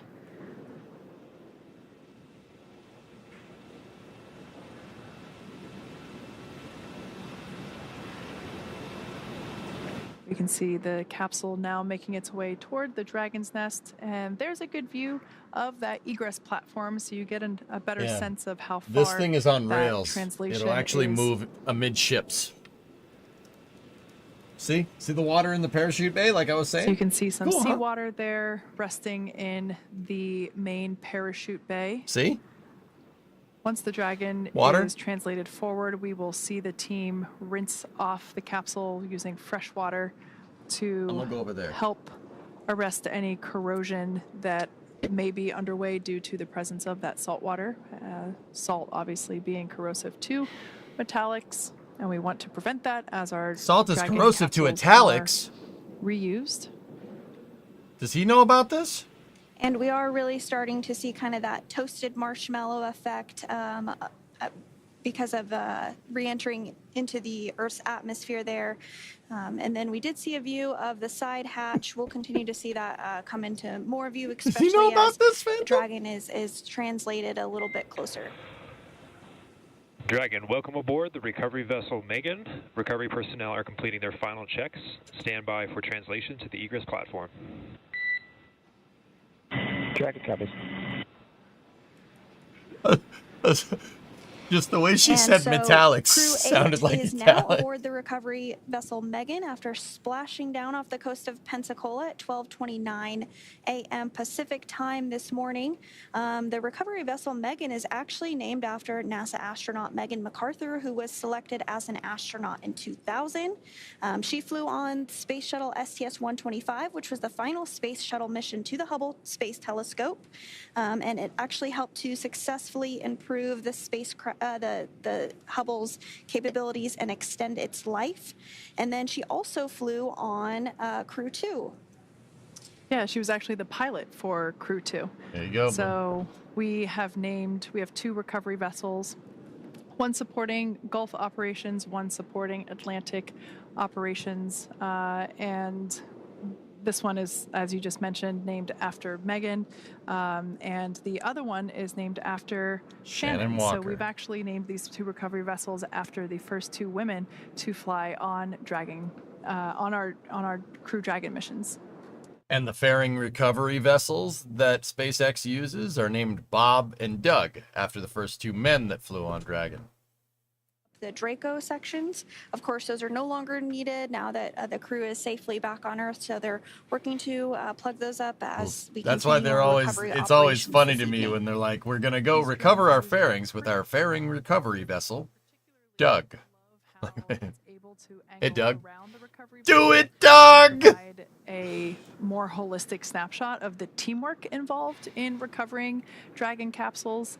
With some camera views, we can see a couple individuals awaiting or doing certain preparations, and I love how we can kind of see more of the cohesive unit working together with these drone shots. We can see each individual performing their specific task. And this, of course, is something that the recovery team trains for extensively, both for daylight and nighttime operations. So this is something that each individual is well trained, well prepared most for. likely a weather balloon. And Probably we can let see off now from there. that the Dragon capsule is safely in the nest, like Sandra mentioned. We're going to be plugging up the Draco thruster outlets to help ensure that there are no hypergolic vapors that escape. We'll also perform another safety check, excuse me, to make sure it is safe for crew members to make a close approach. And we can see the team members removing some of the straps and the rigging that was necessary for Is that soot? capsule lift. It's most of the thermal protection on the outside of the capsule and we that will remove got those ablated to off. help Talkative. clear It's the way paint. to Paint got open scorched off. the side hatch. The paint ablated a great off. view there of that side hatch. Got a little toasty Once in there. again, this side hatch has remained closed since the CREW-8 mission lifted off in March, early March of this year. They watched that. docked with I scratched the paint. space station Yeah, so it'll be fine. and egressed and ingressed from this capsule using the forward hatch, which is the hatch at the top of the capsule. What would be the first thing that you would want to eat if you were in space that long? So the side Steak. hatch was never used while it was in space. So this will be the first time that that side hatch will be reopened Steak. since liftoff. And this will be the first breath of fresh air that the crew Like will maybe have like since steak and liftoff. French fries. Like you said, almost. Damn it! Now I'm getting hungry. Yeah, that liftoff did take place on Sunday, March 3rd, and And a CREW-8 baked docked potato. the following day Yeah. on March Yeah, 5th. steak and a baked potato Now, with some CREW-8 broccoli actually or some docked green beans. to the Harmony Yep, oh, there we forward go. port, but throughout their mission, they did Look complete at a port she do be relocation, moving which though. is essentially moving the spacecraft from one port to another. And we are getting a really great view of Dragon as it is translated closer ahead of those recovery Actually, operations and opening up the You know what kind of steak I'd want? Tenderloin. Tenderloin with a baked potato, some green beans. Butter just drizzled all over everything. Medium rare. Michael, Jeanette, Do it. and Do it. Alexander will Do be it. I'm getting hungry. Do it. assistance, as they exit or egress from the capsule. A They glass will of be getting red wine. assistance Yep. from Stand by for side hatch opening and egress. All right, they're gonna note these guys have Dragon. good copy from the crew there, noting preparing for side hatch All right, so like egress there. Note that all these guys have gas masks on. The first thing they're gonna do is just check again, sniff around, make sure there's no hypergolic fumes in the area. Once they do, they'll start opening up the hatch. returning to a gravity environment can, wreak havoc with our vestibular system, and which is responsible for maintaining balance and motion. food when this is So, done. safety, of course, is our number one Return for priority phase would with be a this mushroom operation. Swiss So burger with you'll garlic see the crew aioli. members Good choice. helped out Good of choice. the spacecraft by one by one and assisted with the few feet to That the guy's medical sniffing right quarters there. on board the boat. Guy in the center of the screen. So nominal procedure Those are the is sniffers. to open the hatch, do a quick thumbs up check with the crew inside. It's okay, Squarish. Don't worry help about them it, man. Egress one by one, and they will then go into the medical quarters. Yeah, the flagpole from sniffer. Directly after egress to Masks have are off. their first Nice and clean. in-person medical conference with the flight surgeons on board. So that will happen for all 4 crew members.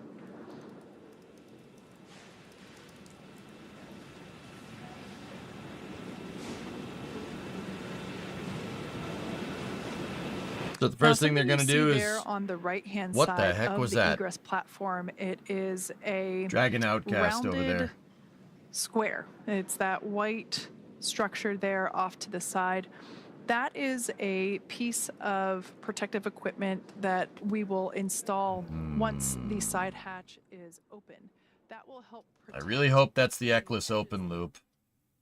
hatch, help protect the seal, and also help. I mean, protect the they clearly spacesuits aren't bothered and by crew it, so. members as they egress from the capsule.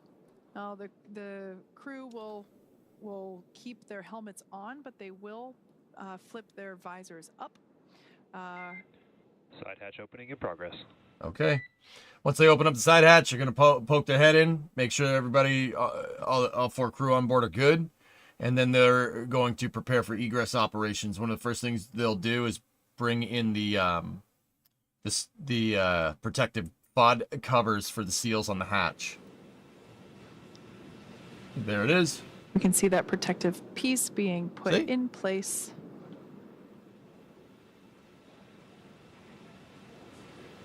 Once again, nominal procedure is for each crew member to be assisted as they egress from the capsule.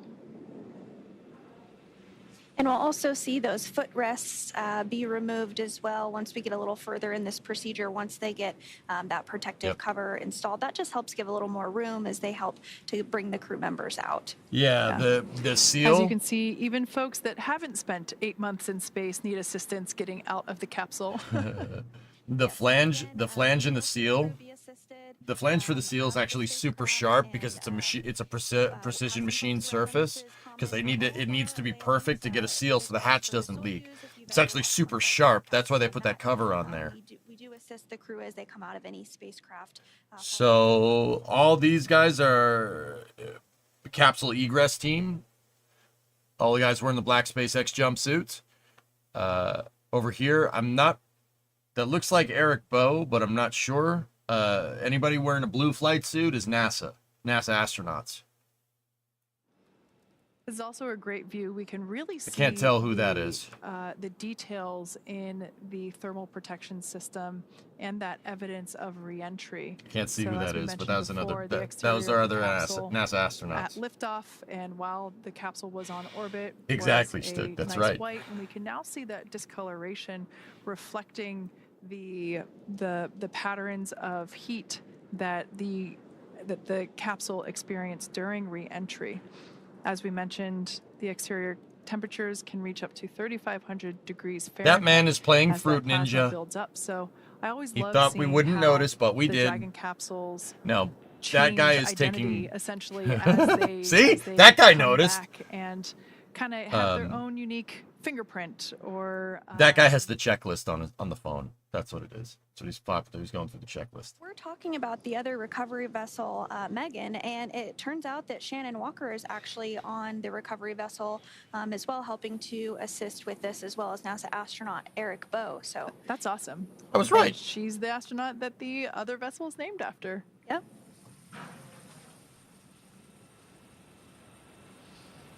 So we can see the recovery team continuing to place the assistive and protective pieces around the capsule. Like Sandra mentioned, we'll see those footrests come out.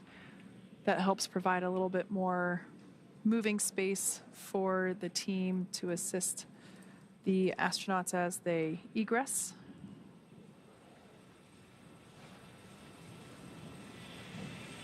And we'll probably see a wheeled mobility aid come into view here as well for each crew member.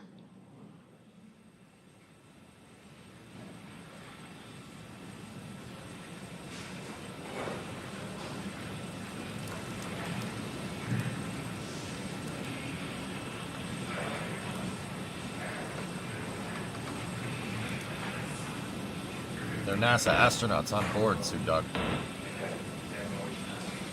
And So if you are just joining us this evening, CREW-8 has splashed down off the coast of Pensacola, Florida at 12:29 a.m. This one ending their completed 5 235 subsonic. days in space. They I have don't been know. successfully Clearly it can do a recovered lot. from the water and hoisted up onto the recovery vessel Megan, and they are now working to get removed from the side hatch there that you see on your screen, which is now open.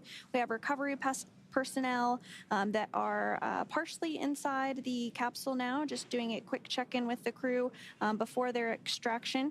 Again, you do start to see some of that recovery equipment being wheeled off to the side there. That is completely normal and expected. We do this for all of our returning crew members after their space flight, so you will see them be assisted onto that before they are wheeled away to do some additional medical checks before boarding a helicopter and flying back to Houston. It's not a clean room environment, the Sambas. coast of Florida before No they need fly for the on a NASA plane to baklavas. Houston to be reunited with their loved ones at Ellington Field. They'll repaint it before I fly it again, Timbite. Something I want to point out while we have this particular camera angle, we can see the window, the crew window there, kind of frosted over due to the effects of that high heating during re-entry. That is the side where Jeanette Epps is seated. Now, above that window, you see basically it looks like this circular hole. Parachute mortar. And that is actually one of 2 bays, if you will, where the drogues are fitted into. So there's one on each side, as there are 2 drogue parachutes. And you can also see around the side of the hatch where the lines that connect the drogue parachutes to the main parachutes, you can see how those run around the edge of the side hatch as well. So kind of a cool view to show some of the re-entry systems. First egress should be happening here very splashdown soon. Systems used for our Hey, astronaut Jono. return. And it looks like we are starting to see the first crew member be extracted. See? I'm not sure if that will be Commander Matt Dominic or Mike Barrett, but it is typically one of those middle seats because they're easiest to reach. Matt's first one out. So again, you do see that crew member getting some assistance. I can't quite tell who it is just yet. Looked like Matt, but I don't know.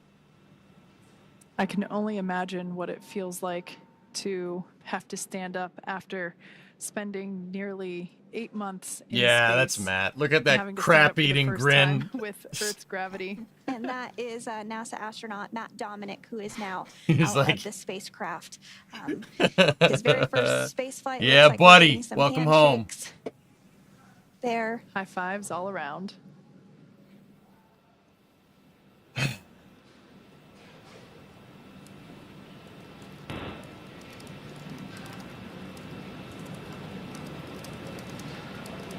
Yeah, when you're up on the space station, guys, you got to work out 2 hours every day. Hour in the morning, hour at night, and you never skip leg day.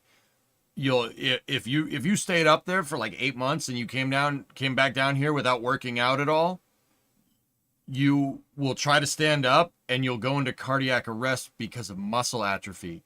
Basically, your muscles aren't strong enough to hold you up in Earth's gravity because they haven't done it in 8 months, right?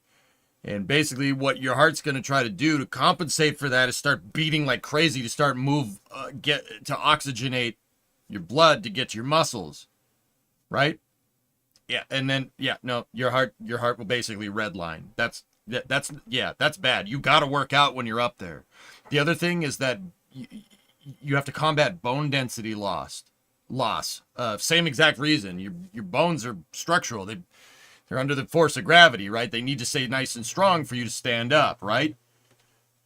If you don't work out up there, you're going to have problems. You're going to have the same kind of problems. Basically, yeah, it's really, really, really bad for you. Space is tough. It's tough on the body. You wouldn't think because you're just kind of floating around, right? You're just floating around. It's no big deal. I mean, it's nice on the joints. You decompress the joints. Probably the best sleep you'll ever get, right? You just Velcro yourself to a wall and just sit there. Right? But also, if you don't work out and you don't stay on top of stuff like that, it'll end very poorly when you try to come back down. Whether that was through the shuttle program, Apollo, Mercury, Gemini. So that's a fun fact.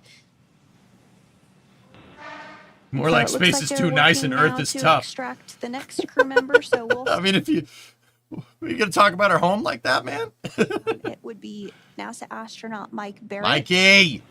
But we'll confirm that just Solution. momentarily. Just stay in space. Dude, if you stayed up there long enough, I don't think you'd, like, I wonder, In actually, you know what? To the individual. I wonder if there's like a point, like if you stay up there for like 5 years straight, would you ever be able to come back? Like, I wonder.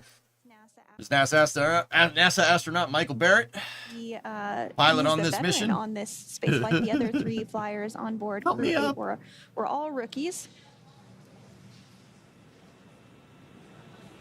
He ended up looking like a belter, yeah, right? And so in total, Yeah, Mike Barrett has Saladino, spent exactly. Yeah, the 147 days in Expanse space. incorporated Saw that some into the excitement story, which there. is super cool. Yes.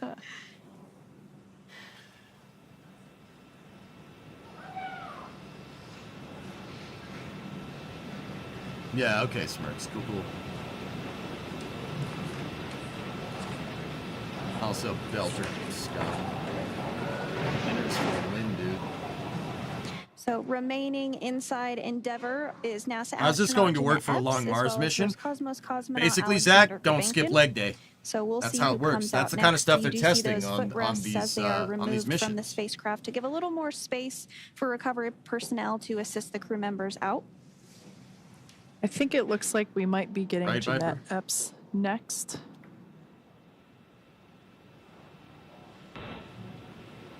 Yeah, but when you're down on Mars, whereas Mars has 1/3 of Earth's gravity, so that's better than nothing. You're still gonna have to work out almost every day, because coming back from Mars grav, and then 3 months transit in space, and then back to Earth gravity. Yeah, it'll mess you up if you're not careful. So, like I said, space is rough on the body. If you want to come back down, it's really not good for you. So they're continuing to work to get the next crew member out, and you can really see there's quite a few folks on the recovery vessel. It just really speaks to all You those said that just are don't come back involved with, down. helping to make a mission successful. It's the recovery boat personnel, the folks in Mission Control Hawthorne and in Houston, guess. as well as all around the world. Those Just that bring support the Ring Fit with International you into space Station. and you'll be it fine. really is a huge Oh, team yeah. effort to Yeah, have no, that's a good successful mission idea. like this.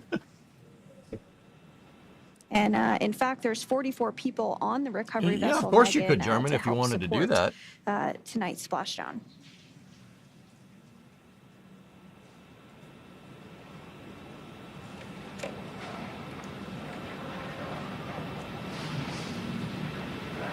Once again, we're standing by for the egress of our final 2 crew members. Yeah, it looks like NASA astronaut Jeanette Epps will be the next one to exit. Due to the limited space inside Dragon capsule, it's pretty normal to have the 2 individuals seated in the center seats, so the pilot and commander. It's pretty normal to have them egress first, as it helps give a little bit more working room there Come on, within Jeanette. the capsule for the crew Come on members home now. and the recovery team members. Yeah, Heglish, for sure. Jeanette's cool. She worked at Ford. Yeah. She worked at And Ford I right do out of believe college. That is NASA astronaut Jeanette Epps, who is next out. She worked at Ford. And then after that, the CIA. Yep, Jeanette Epps was the next And one then out, NASA so after that. Alexander Gurbankin will be next. Again, because- this was her first space flight. Some quick waves. All right. Round Yeah, of Ford, applause. CIA, and NASA. That's one hell of a combination. All right. It's pretty good. Hey, that's pretty good. Nice jumps in career there. Dude, imagine looking at that resume. I'd be like, what the hell? Who are you? I can't pilot a submarine. I'm with the CIA. CIA. Shit right here. I feel inadequate now. You should feel inspired, not inadequate. And we are starting to see Although, Alexander Gurbankin be extracted from the spacecraft as well. Na zdrowie, Alex. Welcome home, buddy. Stood up Some like a thumbs boss. Look at that.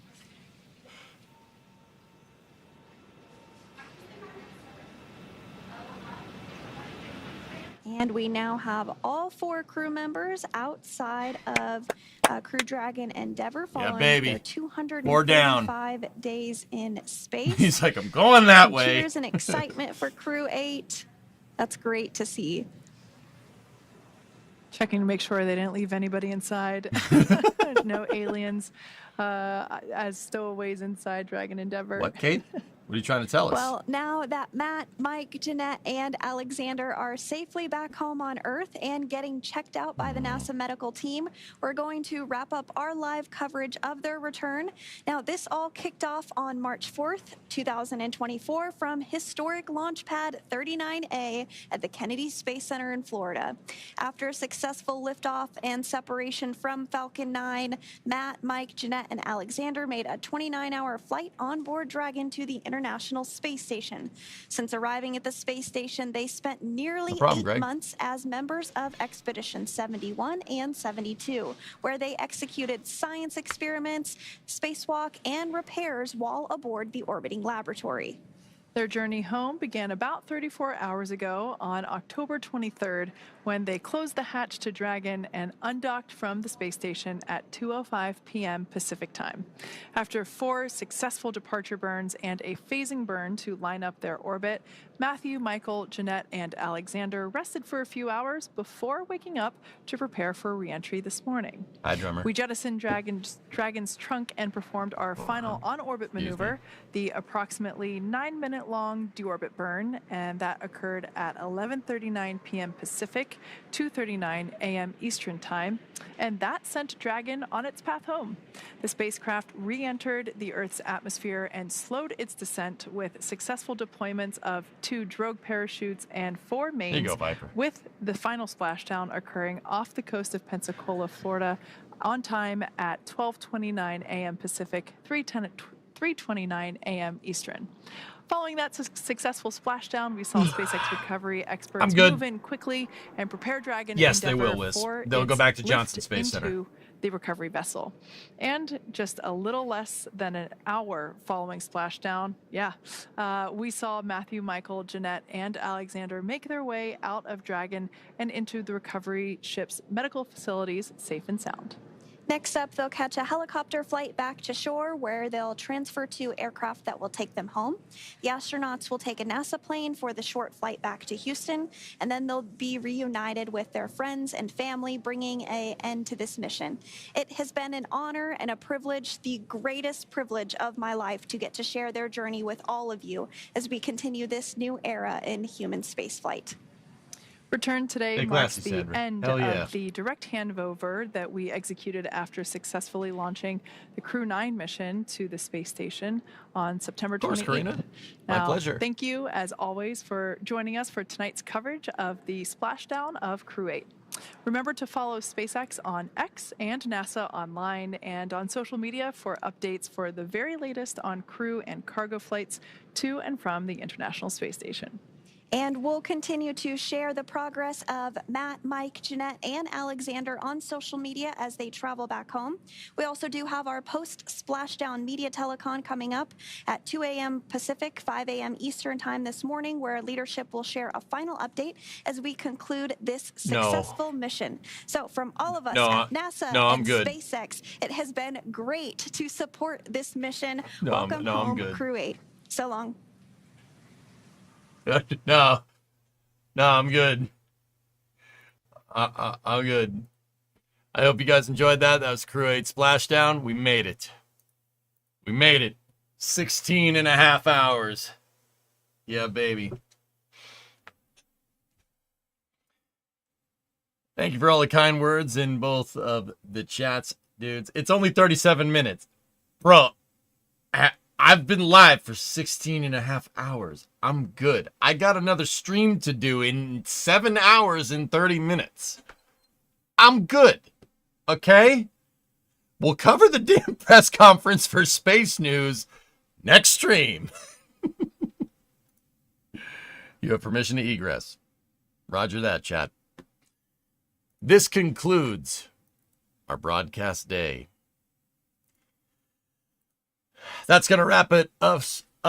That's going to wrap it up here for us at the Eric Johnson Space Administration. Thank you very much for watching the coverage, guys. I do appreciate it. I hope you guys enjoyed it. A lot of kind words. I'm going to go get some sleep. We got to be back here sooner rather than later. Just fair warning. It's hard to do a 16-hour stream, and then a 12-hour stream right after it.